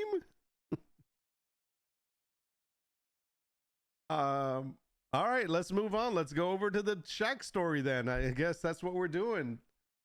Jesus. Shaq story. Here we go. Damn it. You know, people trying to run a show here, trying to freaking stay on topic. NBA legend Shaq abandoned a $40 million Reebok shoe deal after a lady confronted him over a high price tag. Ma'am, I don't make the prices, he said. So this is Shaq O'Neal, in case you don't know who he is. For those of us that don't watch sports, we do recognize some players. Shaq is the one that talks like this all the time. I know I'm Shaq. Yeah, I know who he is. I don't follow sports, but I know key players. NBA Shaq legend, legendary Shaq abandoned a $40 million Reebok shoe deal after a lady confronted him over the high price tag, I guess, of the shoes. Shaq O'Neal isn't just known for his dominance on the basketball court or his $500 million net worth as a savvy business owner. He also stands by his principles, even when it means leaving millions on the table. In 1998, Shaq made what he calls his best business decision, a move that set him apart as more than just an athlete chasing profits. While appearing on the Full Send podcast in 2021, Shaq shared why he ended his $40 million 5-year sneaker deal Reebok back in 2021. The turning point, a heated confrontation with a frustrated mother. One day after a game at the Orlando Magic Arena, Shaq was approached by a woman who wasn't shy about speaking her mind. This lady ripped me a new a-hole, Shaq recalled. Her issue? The steep price of Reebok sneakers bearing his name. She called me an MFer. You're charging these babies all this money for shoes. I had $2,000 in my pocket and tried to give it to her, Shaq said, but the woman wasn't looking for a handout. She smacked, by the way, how much were the shoes? Does anybody know? She smacked the money out of my hand and said, why don't you make a shoe that's affordable? The moment struck a chord. I thought about it, and you know, she's right. Do I have to do the Shaq voice when I do this? The same day, Shaq made a life-changing decision. He called it quits with Reebok. I told him, keep the money. This ain't right. Shaq shared he decided to start his shoe brand, prioritizing affordability without compromising quality or style. I went to my favorite shoes. I went to my favorite store, Walmart. We did a deal. Okay, so Walmart is his favorite store. Can I call bullshit here for a moment? I went to my favorite store, Walmart. We did a deal. Bullshit. Walmart was not your favorite store, but it is the store that probably most consumers, or that's probably where most people go to. So therefore, it'd be the best store for you to promote a product and get it sold because there'd be a lot more clientele there. I get it. That's why it was your favorite store. This bullshit about my favorite store. Whatever. Come on now. Let's be at least honest about that. Shaq's vision was clear: create sneakers between $15 and $29. And while some doubted the kids would want to wear cheap shoes, Shaq proved them wrong. It's not kids that don't want to wear $20 shoes. It's that they don't want to wear shoes that look like they cost $20. The partnership with Walmart turned out to be a massive success by 2021, which I've never heard about this, by the way. Shaq's affordable footwear line had sold over 400 million pairs. Do the math, that's a lot of money. Thanks to Shaq's decision, families who once couldn't afford branded sneakers now had access to stylish, durable options. I'll tell you why I really don't care about this story in a moment, which I was trying to stay away from it because I kind of guessed at what it was, and I think I was right. And I'll tell you in a moment. What's more, Shaq didn't burn bridges with Reebok. Instead, he brought some of their designers to work on his Walmart line, proving that business can be ethical and collaborative. Shaq's move to prioritize affordability over profits reflects his broader business owner and philanthropy philosophy. He's always focused on making a difference, from investing in community projects to supporting charitable causes. I'm over investing just for monetary returns.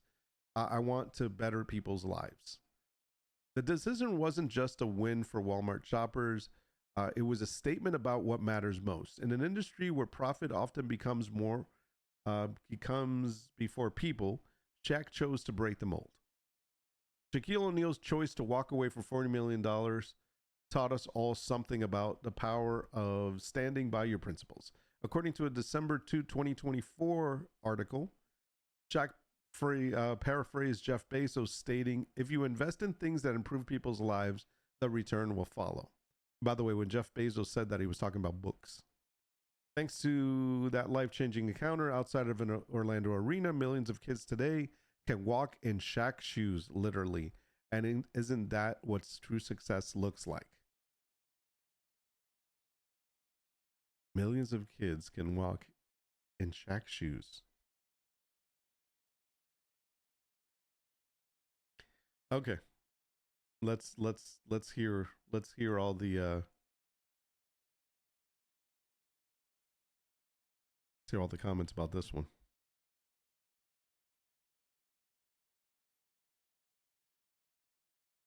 Okay, he liked pizza so much he bought Papa John's.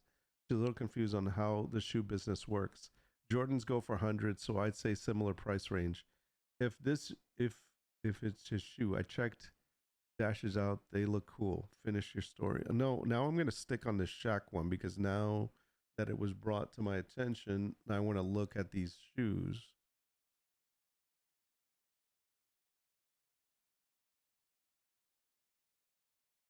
Let's see.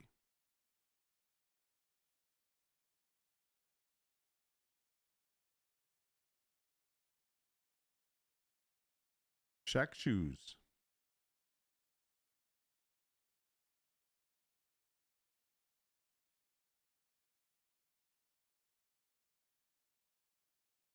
Okay, so let's look at these shoes that they. I'm guessing these are the Shaq shoes right here. Yep, the Shaq shoes are made by Shaq. Okay, so he made shoes by Shaq shoes. They're not necessarily basketball shoes. They're just all sorts of shoes, and they are ranging anywhere from $25 and up. And I think that most expensive ones so far I see are like $34, $35. Okay. Oh, there's some here, $27 for some high tops. Okay. These are all Shaq shoes. Now, if they didn't have Shaq on them, I would doubt a lot of people would buy them. If it didn't say Shaq, it would have been like people would be making fun of them.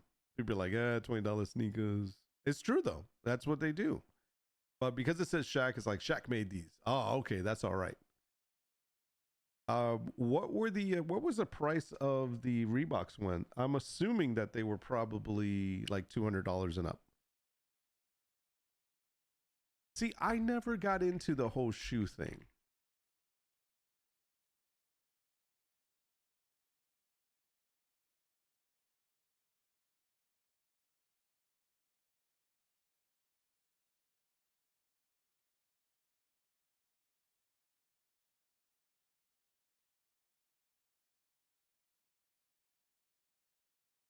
Okay, so these aren't even that expensive.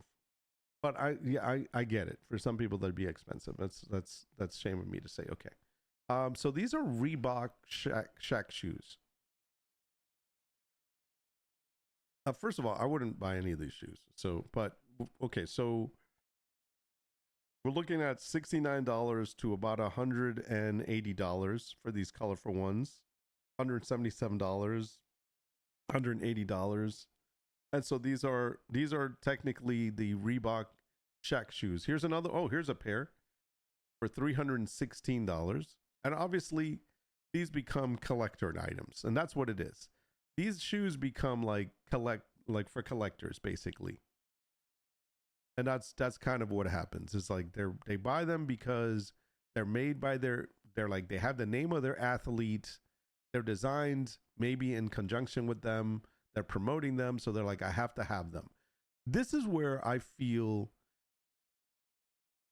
it's just this is again just the stupidity of a celebrity sponsoring something in order to sell them and for people to go out and buy it only because a celebrity's using it.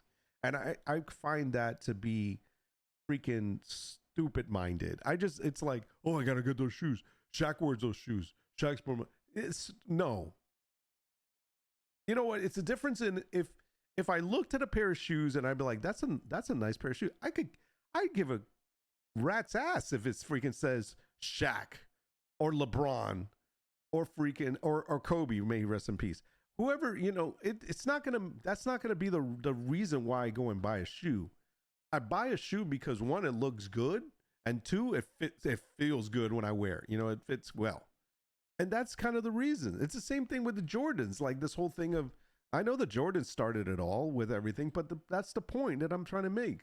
Just because they're Air Jordans, I like that they were Air Jordans. That because they were a new style, they fit well, whatever it was. But it wasn't because they were Jordan's shoes. You know what I mean? I never bought a pair of those. It's just crazy. Henry Cavill puts out a pair of shoes. I'm not going to go out and buy Henry Cavill's shoes. He was selling rose water. Remember that? Do you think I went out and bought cases of rose water because freaking Henry Cavill was selling? And you know how big of a fan I am of Henry Cavill. But at the same time, I'm not going to go out and buy his freaking, buy my water because it's very good for you. No.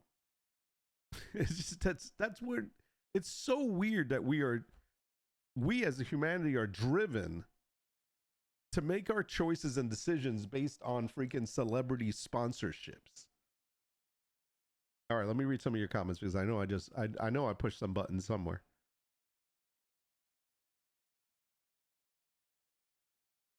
So he basically went the route of volume over quality. Yeah. He saw an opportunity and took it. Yeah, that was a business opportunity. He says, damn, there's a lot of people can buy shoes for low price. If I sell a bunch of low price shoes, there's a lot more people that can buy those than people can buy $200 shoes. And so I'm going to make those and I'm going to sell 400 million. And he did. He realized he could make over 40 million if he opened a cheap line and he went to Walmart. Exactly. And some good business advisors. Exactly. He turned 40 million into, do the math. 400 million times 20. Let's say he makes like even 10. Let's just say 10. Let's just add an extra zero. That's $4 billion, isn't it? Is it not? $4 billion by just adding a zero to that. Oh, he made it really good. He's such a good person. He gave up that 40 million. Hmm. Amazing. Such a good heart. Such a good heart. At least he didn't squander his money like many athletes. Of course, he's going to leverage his name. It's what he has now. 13-year-old Hyde had Payless sneakers. Friends never let me live it down. When I was in Brooklyn in New York, we couldn't afford Converse. All right. I loved Converse. I wanted me to get a pair of Converse. We couldn't afford them. So my mom did the next best thing. She bought me what we called back in that day Bobos. Bobos meant like fake. She bought me fake freaking Converse. They didn't have the little Converse thing on the side. They looked like Converse and they were freaking orange.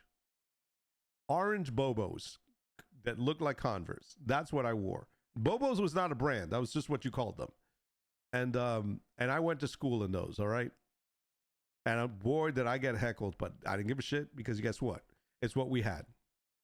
I think for us Gen Xers, we were a little bit more thick-skinned in what we wore and being able to deal with the ridicule and whatnot.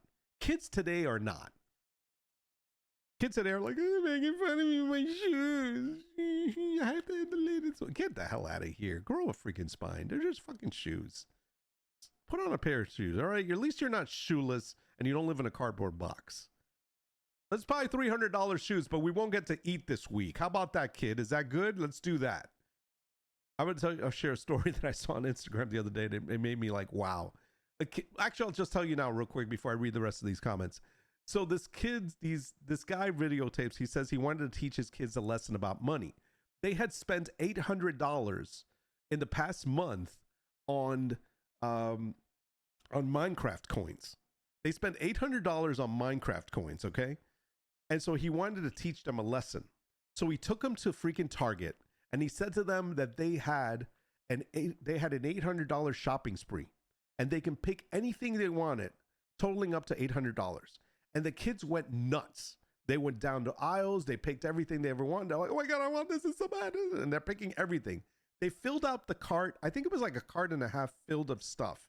And in the end, he went up to the cash thing, to check out. And he stopped and he said to them, okay, now look at all this stuff. It's amazing. And he basically said to them, the amount of money that this all costs is the amount of money you spent on Minecraft coins this past month. And what do you have to show for it? And the kid's like, we spent that much? They had no clue. And they said, you could have paid for all of this had you not spend the money on that.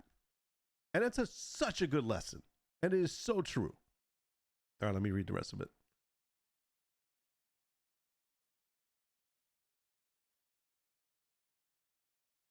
Rest in peace, Payless. We should buy our shoes there. My wife would buy shoes there. She loved that place. She's like, I'm getting a bargain. My wife loves bargains, by the way. I only wear Nord shoes. Wait till I come out with my own shoes. They're going to be so cool. Jordan started the sneakerhead stuff. Yes, he did. I have an addiction to one shoe I don't necessarily collect, but have been wearing for years and years. What shoe is that, Brink? There's got to be something wrong buying a Shaq shoe in size 8.5. Nice.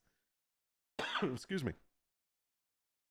It's just a subculture, really no different than nerds that collect magic cards.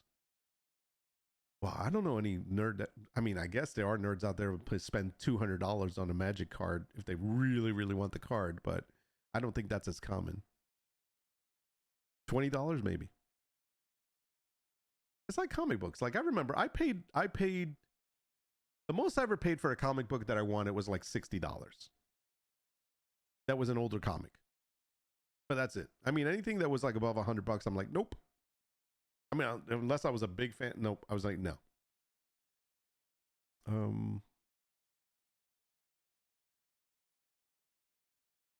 Whatever you're into is what I say.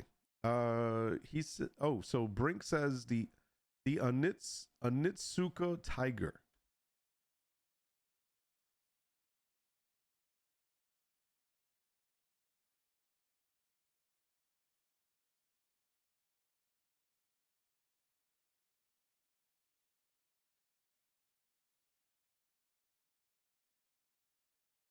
The hell?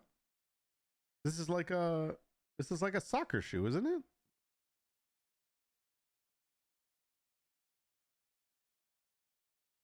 They look comfy. They've got no sole in them though. Like the sole on the inside is probably not. It's probably flat foot. I need comfort, man. It's not a bad looking shoe. I like the white one better. Nice shoe. Okay. I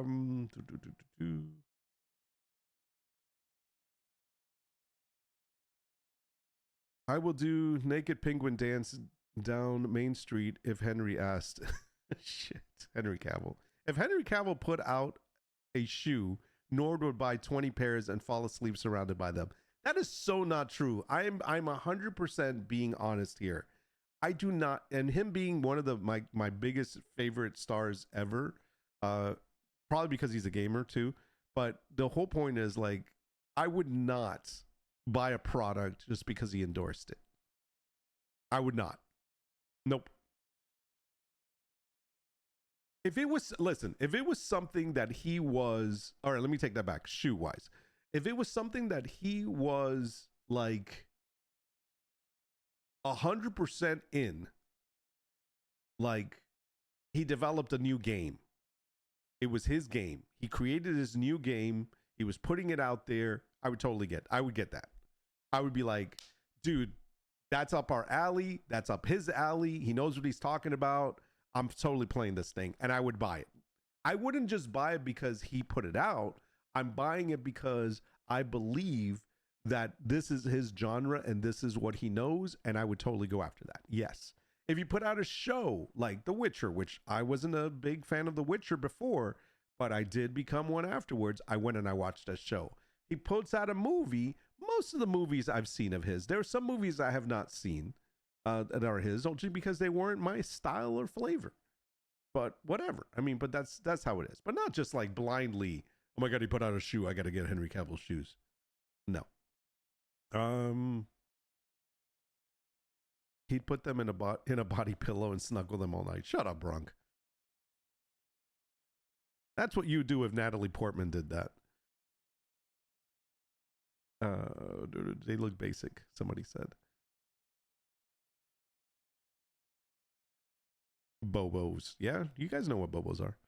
That's a lifestyle brand made by ASIC. I don't know them. My mom bought me Kmart brand shoes. I hated them. I got uber heckled. Yeah. Now, we used to freaking wear a lot of Kmart brand shoes. Dude, my mom used to make our clothes when we were kids. I had freaking green and pink overalls that my mom made us. Why? Because that was the fabric that was on sale. And then she would make the freaking clothes out of them. That's right. And then don't forget, as a middle child, I would get the hand-me-downs also. Gen X kids wore JNCOs, get wrecked. Kids these days, they kept rocks out of your feet, right? Good enough. Exactly. I showed one jerk that Payless shoe hurt their knee just as easily as K-Swiss. Nice. She kicked somebody. Zero fashion sense, and it saves so much money, bro. You know what's funny is like we've gone through my shoe collection before, but like in 2016 or so, about 2016, I was really into buying like fashionable stuff, and I spent a lot of money on my shoes. I spent money on my pants, ties, shirts, half of which, if not all, are now boxed up and up in the attic. Like, I don't wear any of that shit. And now, freaking Target t-shirts. You just saw the sweatpants that I bought from Amazon. My jeans are like, Levi's or or Goodfellows, couple of Express jeans, whatever. I mean, nothing major. I don't spend a lot. I don't spend a lot of money on clothes anymore. My sneakers, I got 2 pairs of New Balance that I wear more than anything else because they're comfortable. They're white, and then a white one with some black lining on them. Otherwise, I wear Amazon shoes. Look at these. Freaking like 20 something dollars. Gloss, I can't even say it. Glosiw. All right. Comfortable. Whatever. Or I have a pair of flip flops. Probably spent too much on that. Or a pair of Sperry's or something that I bought on Amazon. If I can get, listen, if I can get it on Amazon now, that's what I'm getting. If I buy it on Amazon, totally. Like the sweatpants, the yoga pants that I have on now, they were like $9.99. They're so freaking comfortable. I'm totally getting another, like 5 more sets. And so that's what it is. I don't really care about all that fancy stuff. I have flannel shirts. I have like, just a couple of buttoned up shirts that I've gotten. Nothing major. If I ever have to dress up a little bit, but yeah, no. I still have my nice shoes, but I don't even wear them anymore.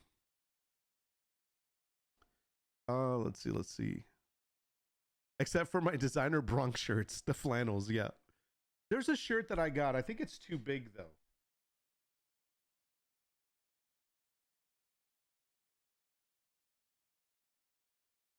I'm supposed to return this, but I haven't gone to return it yet. I think it's a little bit too big, but I think it might shrink in the wash. Here, I'll show you. It's a Wrangler hoodie jacket.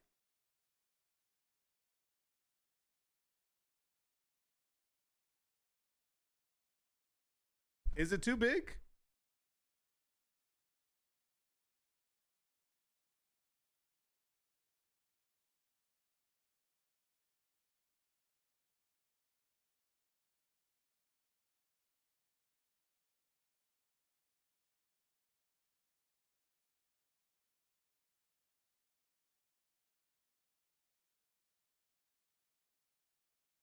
What are your thoughts? Let me catch up to the rest of it. Bronc or Nord shoes? You stick with your shoe brand longer than your coffee? Oh my gosh. No, probably not. Bronc brand shoes would come with the sweet aroma of sweaty. Nice sweaty orc. The New Mexican orcs. I have a pair of tigers.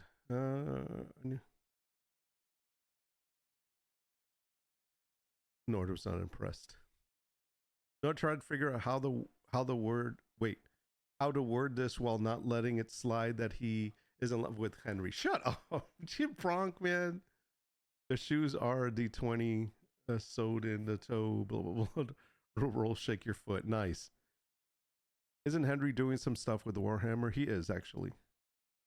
He's a huge Warhammer dude. Yeah. Natalie for life. Yeah, exactly. You would buy her swan outfit. You guys pimping with Kmart. I was Goodwill yard sale. Damn. I did get my jeans at Goodwill. I used to get my Levi's at Goodwill. All my ripped, like comfortable freaking jeans. A good pair of jeans that have been worn, lived in. Oh, they feel so good. I have 4 pairs of shoes, 1 purse. I'm not a fashion girl. Yeah, my wife has a lot of shoes and a lot of purses. But she doesn't have like expensive stuff unless I buy them. Then she's like, I really didn't need this. I'm like, I know, but I wanted you to have 1 good one. Okay, 2 good ones. All right, maybe 4 good ones. If it can't be done in yoga pants, I ain't going. There you go. I have a degree in fashion. I feel attacked. I have so many shoes. I wear Nord exclusives. Nice. I have shark slippers though. That's totally different. Reef for the win. So Brink hasn't told us his fashion designer working with Victoria's Secret story yet. No, we're waiting for that one. I gotta wait till I bring out a Victoria's Secret like story, and then Brink is gonna be like, back in the day, I used to work with the Victoria's Secrets. Yes, that was my secret. Keep it up, might grow into it. Nice. So you nice. I stopped growing at 13. Nice flannel, trying to look like you in my hood, huh? Nice. Watch it with the short jokes. Good, El Guapo. It's a sweater. You're not short, Loco. You're a people McNugget. Holy shit. Speaking of sharks, Hyde's gonna have to play Marvel Rivals for that shark skin. How do you know about Marvel Rivals? My feet touched the floor. He dated an angel. I failed horribly as a designer. Couldn't get hired on anywhere good. Did freelance for a few years until I gave up. Thanks for touching that nerve. That wasn't me. Anyways, I think I'm gonna keep it. I think if I wash it, it's gonna get smaller. What do you think? I think it's a keeper, right?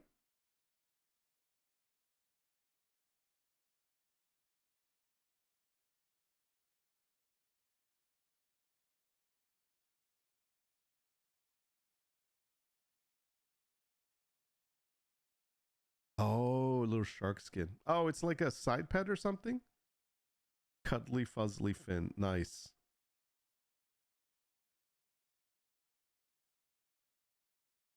Nice. Look at that. Okay, we might have to get that. I should play that game eventually.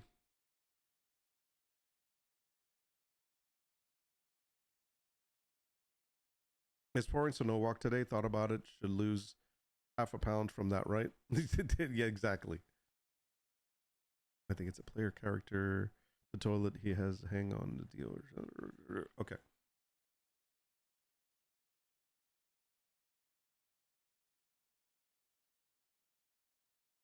Yeah, I think I'm gonna keep it.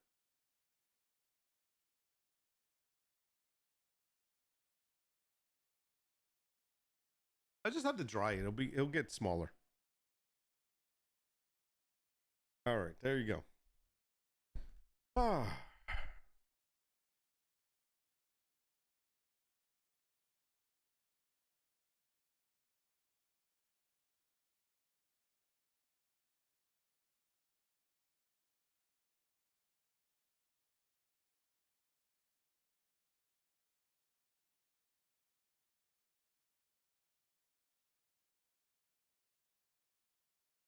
Sorry, I was checking something.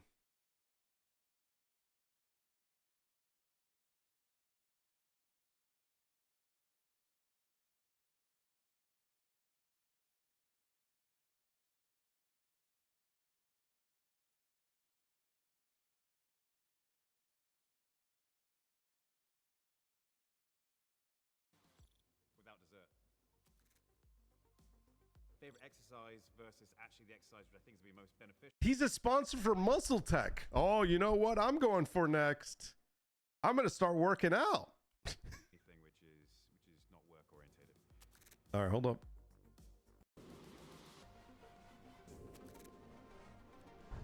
Henry Moments, brought to you by Muscle Tech. Without dessert. Favorite exercise versus actually the exercise which I think is going to be most beneficial. Squats. As a go-to, pizza. Pizza's always a good go-to. I mean, it's difficult to say a food I cannot stand. Unfortunately, when I've been on super strict diets, and my trainer Dave always says, right, let's give you some more carbs, and I get super excited, and I end up with sweet potato, and that's always a massive disappointment for me. So maybe sweet potato. Both. There is a massive enjoyment I get from doing certain kinds of cardio. Definitely with my Hyde. He likes doing certain kinds of cardio. physiotherapy that I've been doing for my hamstring and my glute. I've really got into my running. Shut up. Some more, but I do love some weight training. There's no other feeling than getting that really good pump after a workout. It's just relaxing. It's putting my feet up, hanging out with Cal, playing on my computer, reading a book, anything which is not work orientated. My biggest fear? It's like I will be tribute. Maybe Cal disappearing. Yeah, and that's happened a couple of times. It is not supposed to be easy. And with that kind of mindset going into workouts and training, I think I would benefit from that enormously. Everyone's different, but I know as a young man myself, I would have benefited from that. There you go. Consider every option might be a possibility, including you actually being right. This is advice from Henry Cavill for going into 2025. No, this is old actually. This is a couple of years old. Do it your way. Get the right information, get the right knowledge from someone who knows their stuff, but also do fitness your way, whatever you enjoy doing, and you'll get the most out of it. To have known that I was going to be, say, in this place at this time of my life, physically, in comparison to where I started, I think would have been helpful. I would definitely give up sweets in comparison to pizza and cheese. Cal. Probably my watch, my Polar watch. I get a lot out of that. I could do my workouts without it, but it would be a bit more of a hassle.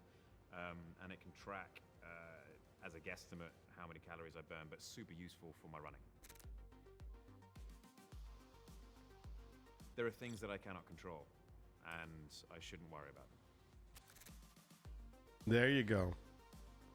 It varies. Sometimes country music, and other times music more like Disturbed, for example. Oh, he listens to Disturbed. I gotta listen to Disturbed now. Just kidding. Oh man, there you go. There's your Cavill for the end of the year. I will be tribute. It's a sacrifice I'm willing to make for humanity. I'm thinking of all of you selfless I am. Point me in the right direction. Nice points to England. One thing I like about him is the first thing I think when I see him is Charles Brandon, Duke of Suffolk. Please explain. So to recap, if I want to be like Henry, eat pizza, work out, run, and play on the computer. Got it. Dude, that's what we're doing. Okay, maybe not the workout and run thing, but everything else. I mean, we're halfway there. We are halfway there, guys. That's all right. You know, after watching him and then looking at myself, damn, I'm ugly.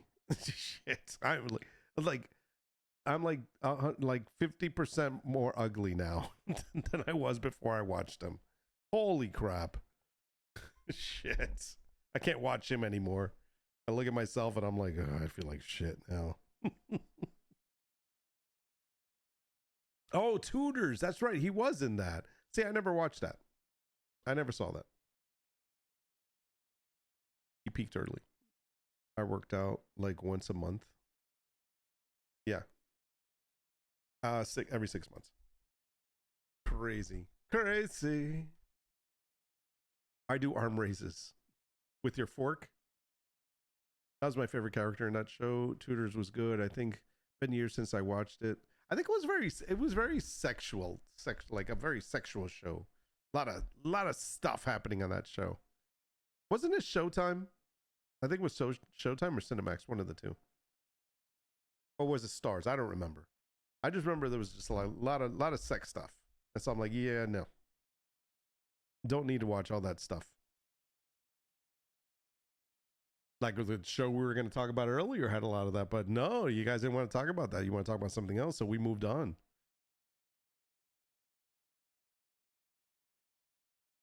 For my tabletop to my mouth. Nice. The fork. I worked out yesterday, sort of. Does yoga count? Yoga counts. It had its moments no more than GOT. Yeah, Game of Thrones was the same way.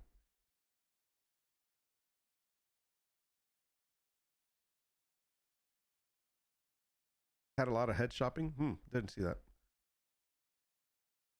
I wanted to talk about it. I heard Apple TV. That was the historically accurate. Yeah, I've never seen it. I'll have to see it. We will see. Is this a new?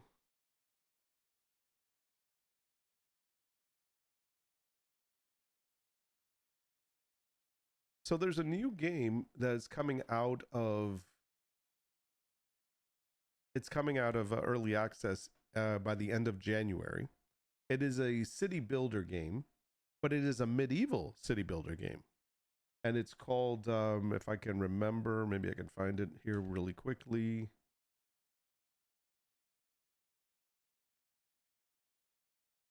I think it's called Foundation. Yeah, it's called Foundation. Now there is a demo.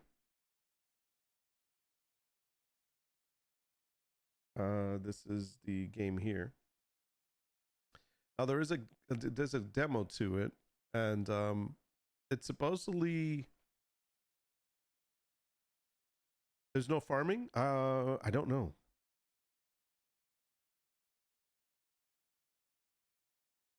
So yeah, so here, let me show it to you.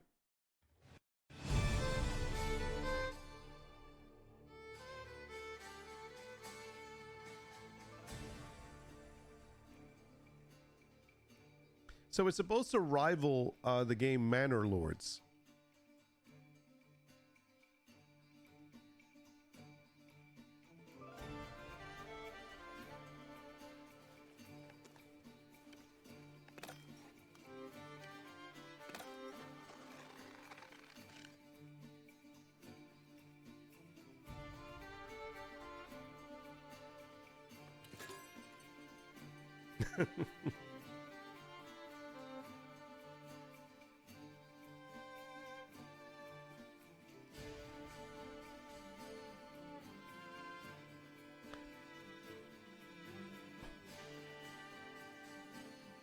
So although it looks cartoony because of the characters, like they're like Pixar oriented characters, the buildings and whatnot and the world itself looks pretty damn good. And there's another game that we tried out, but it was too gimmicky, called Fabledom, which had similar kind of cartooniness, but it was just too fairy tale-ish. And that's the only reason why we didn't keep going on it. It definitely was more of a kid oriented game. But this seems okay, even though it definitely is meant to rival Manor Lords. Not as serious.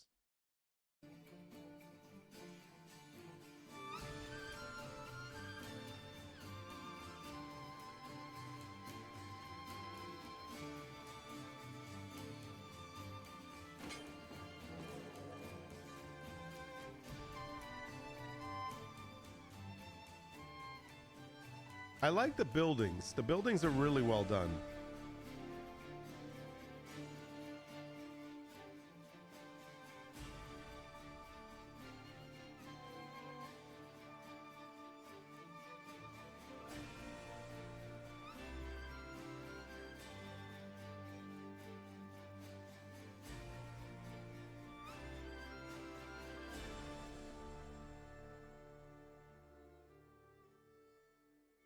Stardew Lords. No, the graphics are better than, no offense, Hyde, they're better than Stardew. They did a good job with the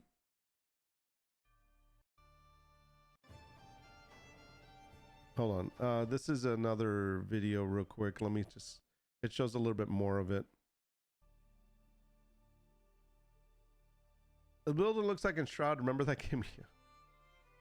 Enshrouded. Yeah, it's kind of ish. Except it doesn't give me the freaking EBGBs when I'm playing it and get all dizzy. Can you build zombies? No. No zombies in this one. So the building looks pretty good. I mean, this is the way Manor Lords was, and how there was another game that we played that was very similar. I love how you can just add on to the building like that. It's very customizable.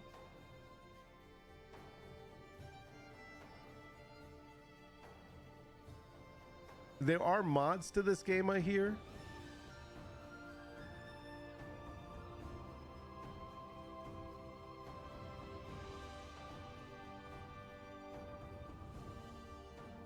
Yeah, this is definitely people moving through the city. I think you'll like this, Hyde.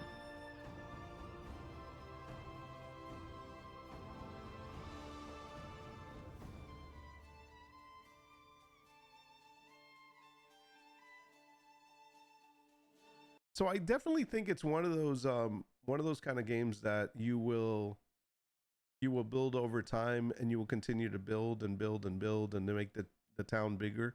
The only thing with Manor Lords that I didn't like was the fact that I was going to get invaded, and that there was other, like, you know, it was like kind of like StarCraft to say that you had to build up quick because you had to go fight the other guys.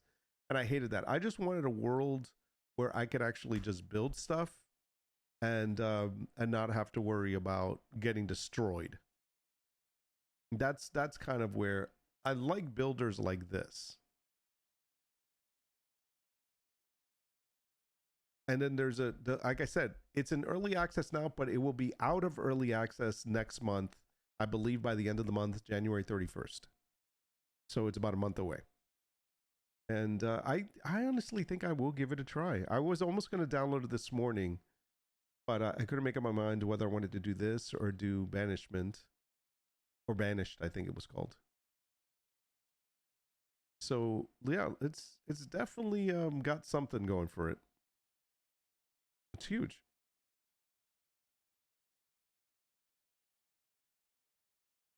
Building looks like Enshrouded. A good city builder feels alive, if that makes sense. Yes.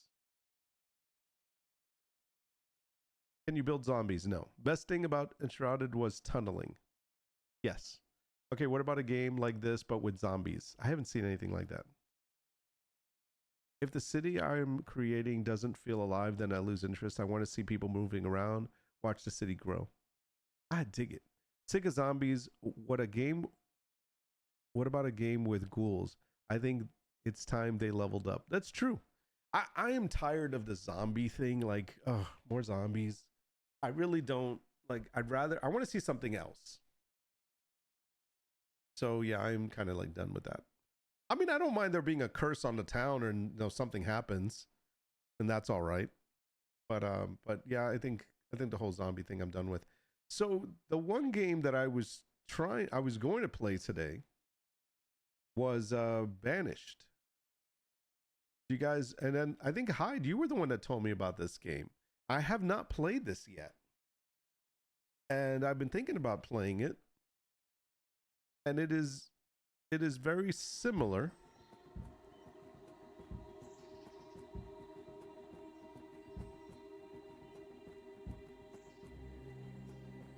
It's a little less cartoony, more realistic. It's good. Yes, it's a good one. Okay.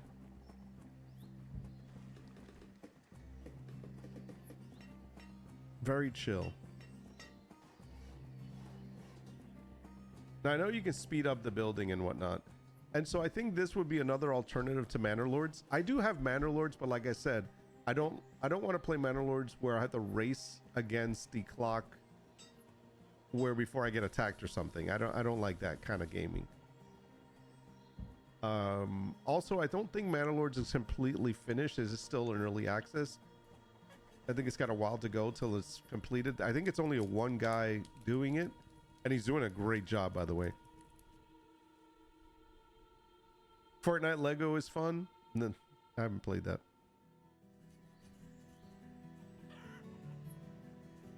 Speaking of Lego, we got a Lego as a present this Christmas. Let me go grab it. I'll be right back.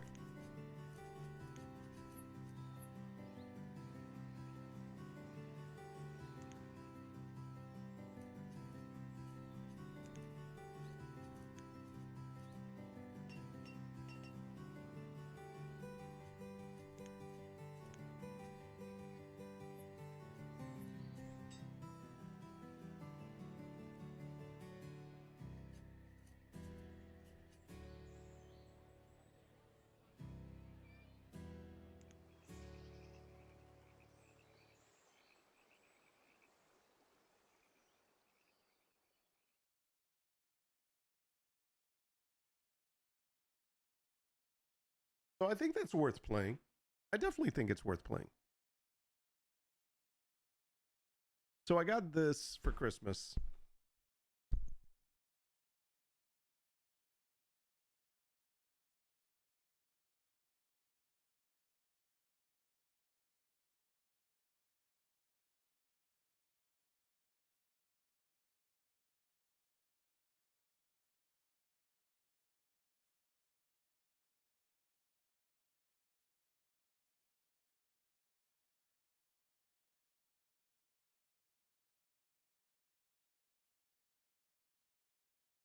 I think it's in French.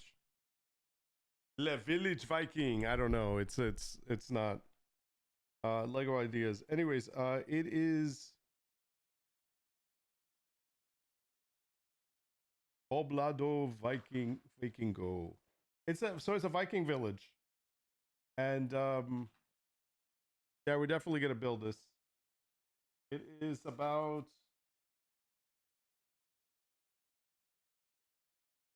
It says it's 2,000. It's about 2,000 pieces. I don't know why it says 21,000, but I think it's 2,000 pieces. So yeah. So I'm definitely gonna be building that. My mic is low. Bro, why is your mic volume low key low? I got you 100%, sounds like 50%. What? What are you talking about? That's impossible. Anybody else? Testing 1 2.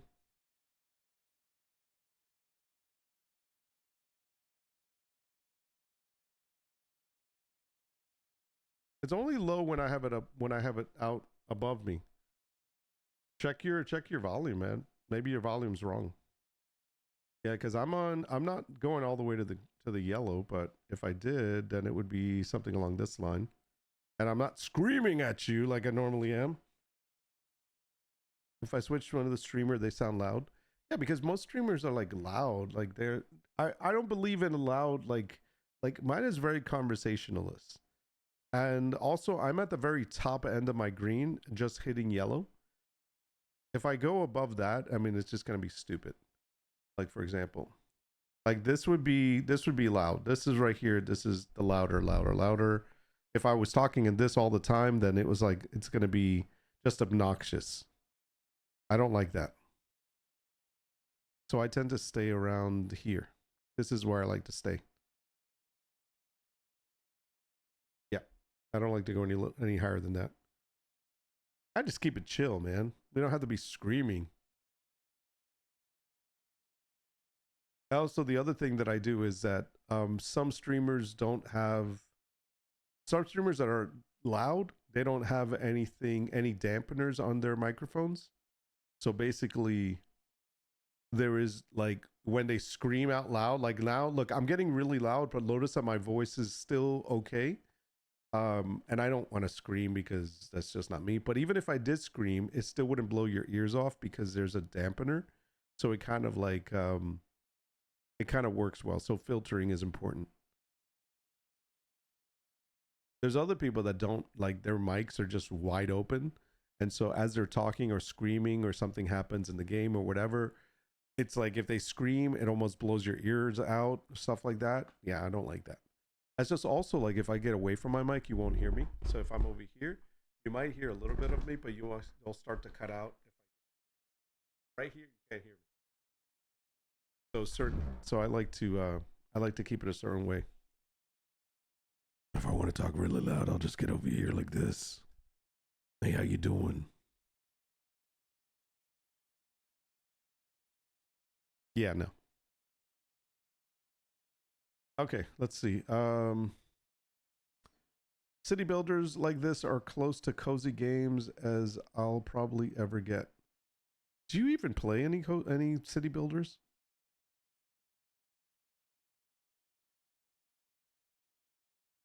Yeah, there's no shooting people in this game. That's not how it works.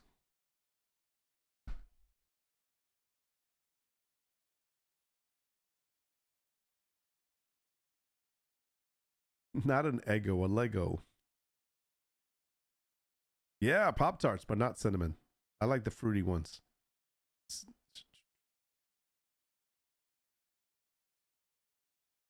Send it to me. I'll build and send it back. Nice. Okay.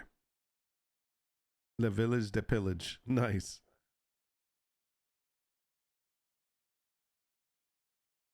Okay. Bloop, bloop, bloop, bloop, bloop. Anyways, considering playing that. By the way, I figured out in Baldur's Gate 3 how to actually make the goblins invade the Druid Grove. So I had already done the conversation with Minthara, and then we went over to We went over to the what the hell? Sorry, I'm trying to make this thing smaller here. Anyways, we went over to the Druid Grove to see if she would attack, and then realized that we had to do something else first. So you actually have to open. Yeah, I just figured out. I don't know why. I think I knew this before, but I forgot about it. I've only done it one time before, and that was like when the game first came out. So I completely forgot. But basically, you have to open the gate and then blow the horn.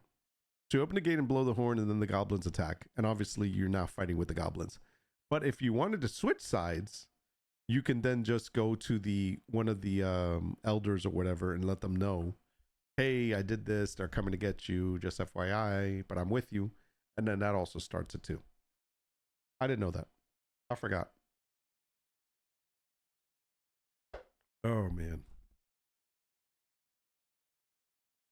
Okay, let's see what else we got. Not doing movie trailers. You blow the horn but don't open the gate. I open the gate. Well, I haven't done it yet. I'm actually my character is right there at the grove, ready to do it. That's my level 20 Winterleaf character. So we will see. If you want to double cross her, blow the horn and don't open it. Ah. I want to get to the point where I help them so that I can get her later on. And I was gonna do that on this playthrough. Because it is Winterleaf and he really doesn't care about anybody but himself. That's how he rolls. By the way, ChatGPT, I was thinking of Dungeons and Dragons earlier, and last week I checked this thing out, and we were talking a little bit about this. ChatGPT has GPTs to use, and there's one called D&D Crafter. Just to give you a little bit of heads up what this is. So it has a GPT called D&D Character Crafter, and it allows you to actually create a D&D character by following a step-by-step character creation tool, and it asks you certain information and blah blah blah and things like that, and then you can actually create a character. It does not go through its entirety though, because I'm gonna show you what it ended up doing, but it's enough to get you going. And then if you want, you can use the rest of ChatGPT to actually fill in the blanks. But let me find the file. So for example, when I went ahead and ran it, it actually creates a PDF afterwards. And it gives you kind of a rundown of the character. And so in my case, like this one was a Aasimar, however you say that. It would be there's like it can be this one's going to be a cleric, background soldier, so it gives you background alignment. It allows you to pick a name. It helps with names, by the way. It allows you to set up your ability scores so that you set up. It then gives you obviously your skills, and this is all based on D&D rules, obviously. And then it even gives you the equipment, which I checked and it is correct. It gives you features. So these are the features of the race and the class, I believe. Then it also picks the cantrips for you, which the only thing was this cantrip here, the Toll the Dead, is not part of the 2014 rules. So I did not see that. So I don't know where that's from. So Toll the Dead is not a cantrip I could actually choose. And then it gives you first level spells, which I believe you're supposed to have 4 prepared spells, but it might have miscounted here. So it's got like Bless, Cure Wounds, Healing Word, Inflicted Wounds, and Sanctuary. So these are actually, there's supposed to be only 4, but for some reason it has 5. So it does screw up a little bit, but it has enough to get you started with a character. And then it gives you a little quick description of the character. So that's pretty cool. I mean, then you take this information and you plug it into D&D Beyond, the character sheet, and you fill in the rest. Like you still have to fill in backstory and all of that stuff, but Aasimar, yeah, there you go. But that's it was pretty interesting to use this. So it's amazing how many different GPTs that they are that do different things for you, and this one in particular does D&D character crafting, which I thought was pretty neat. Cool stuff out there. Cool stuff to play with those days. She has a nice cutscene. Just don't stream it. Okay. Nice. I've heard about that. Over the week, I need to work on my next collection of prints that I'm going to be putting out. And I think that they are musically related. They're very like abstracty music related.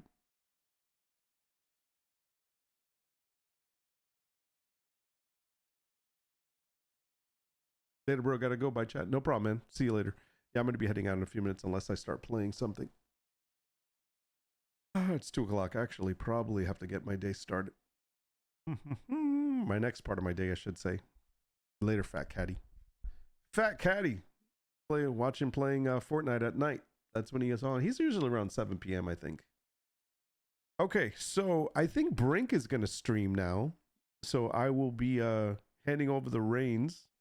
So Brink gets on stream and we can all watch him. Salmon. It was salmon time. Nice. You didn't miss much. We just, we decided you were going to be sending us all like dessert gifts in the mail. That's what we decided. You weren't here to object, so that's what's going to happen. So get to it. Make them cookies. So Brink, you ready to stream? Mud pies for everyone. Got it. Shit. Brink is not. Brink, come on, man. Get on there. Let's see. Brink 1.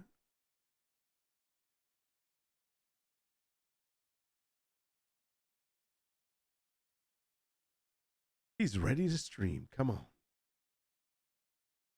Don't have the time now? Oh. All right. I guess I'm going to have to move my stream to a different time so that Brink can stream in the morning. I'm just going to open up the slot so Brink streams. Is Loco streaming now?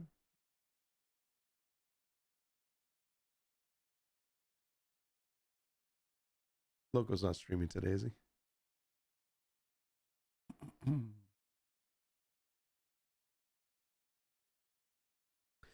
I'd stream every day. No, I'm just kidding.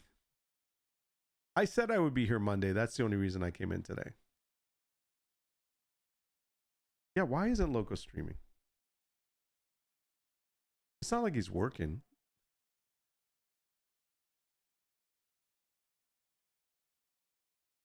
So you're saying I shouldn't stream on Mondays so you can stream on Mondays? Okay, got it. All right, everybody, you hear that? From now on, I will not stream on Monday so that Brink streams on Monday and Wednesday for mine so I wouldn't overlap with your schedule. It don't matter, man. Then we can stream together. Then I can come and join you. That's fine. It's just the reason why. No, don't change it. The reason why I'm streaming more is because it is the end of the year and the holiday season. So that's the only reason why I stream today. Because during vacation time and during end of the year, I usually try to stream every day if I can. And because I've been missing in action for the past week. So I was making up for it. And I needed to get 5 more subs before the end of the year, which is before tomorrow, but it's not going to happen. It's not going to happen. So this month's sub goal is okay. We're not going to hit it. We needed 5 more. That's all right. So we will hit next month's goal. We'll start back at 20, back at 0 for 20. I'm trying to do a solo series since I won the starter pack, sort of how I put on YouTube also. All right, cool. All right, do that. So why don't you stream tomorrow? Let's see, tomorrow's the 31st. I'll take tomorrow off. What the? Wait, hide. What are you doing? Oh my gosh. And how come the alert's not working? Where's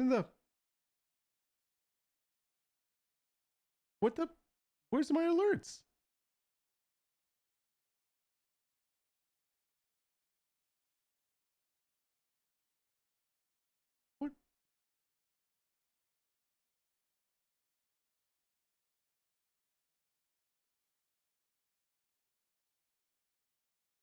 Where's the alerts?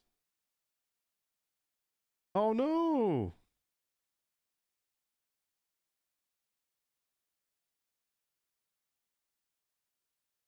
Well, I don't hear the music, but I'm so excited. Thank you so much, Hyde. I don't know why the alerts are not popping up here. This is really, really freaking annoying.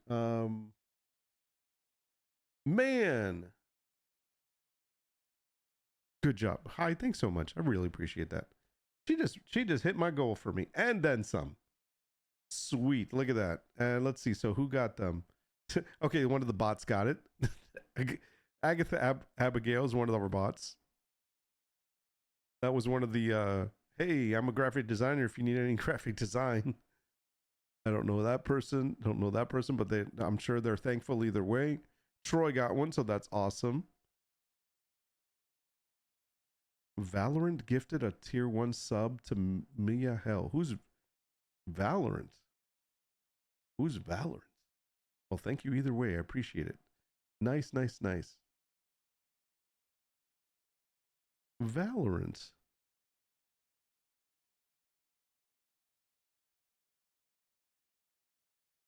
How does that work out? That's so weird.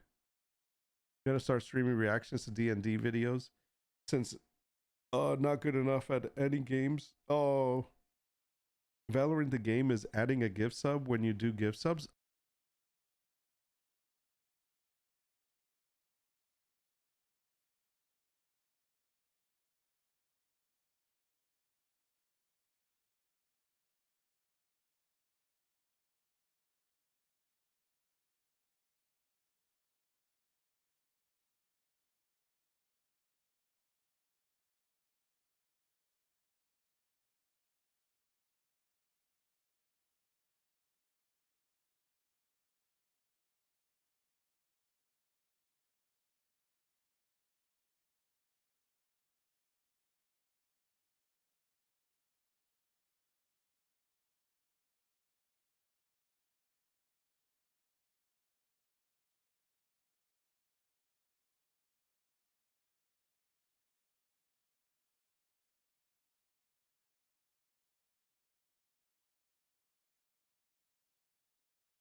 Depleted right now, but that's all right. You need making a way downtown. Oh my god, if we did that, we would never stop playing it. It'd be spammed the whole time. I know. Woohoo! We got the choo choo. I don't know what that is, but it's scary looking. It's eating noodles. That's all I know. Hype nudes. Hype nudes. Anybody get the hype nudes? Crazy stuff. All right, so this is what's plan's gonna be. I guess Brink says he's going to stream later tonight sometime. Hopefully he leaves a VOD for us to watch. If not, YouTube. So make sure you're following him, Brink_1. And if not, he'll stream tomorrow. Let me know if you want to stream tomorrow, and then I will take the day off and let you stream. I can always stream at night myself. Tomorrow is the 31st, so it will be New Year's Eve, and we have a whole new year starting, man. It's like I don't know. I'm gonna have to change up my layout. I got to do something. It's a whole new thing. I will be up, so I'm ready, Bronk. Yeah, exactly. Tape and axe, stay up late for Brink stream. Exactly. Get troll vitamins ready, everybody, because we're gonna be there trolling. Now he is gonna be working on doing his starter series, but he'll learn to edit. So other than that, I may or may not be here tomorrow. I don't know. I'm gonna try to be, but if I'm not on in the morning, I'll be on in the afternoon or evening. So whatever sounds good, we will see what happens. And then we will just kick off the new year. That will be crazy that we're going to be in 2025. And remember, don't worry about making plans. Just remember to be ready to pivot so that your plans can actually happen. And that's all it's going to be. I get a good sound alert for Nord. Oh, shit. No. I'm going to try out nights and see how it goes. Okay, cool. All right. I'm going to wish you guys a great day, great afternoon. Do something fun. Take care of yourselves. Get outdoors or do whatever it is that makes you happy. I don't know what that is, and I'm not going to tell you what to do because you're all grown-ups. And until seeing you next time, I'll be thinking about you. Not in a creepy way, I promise. Unless your name starts with H. I'm just kidding. I'll see you guys later. Take care of yourselves. I'll see you soon. I'm out. Peace.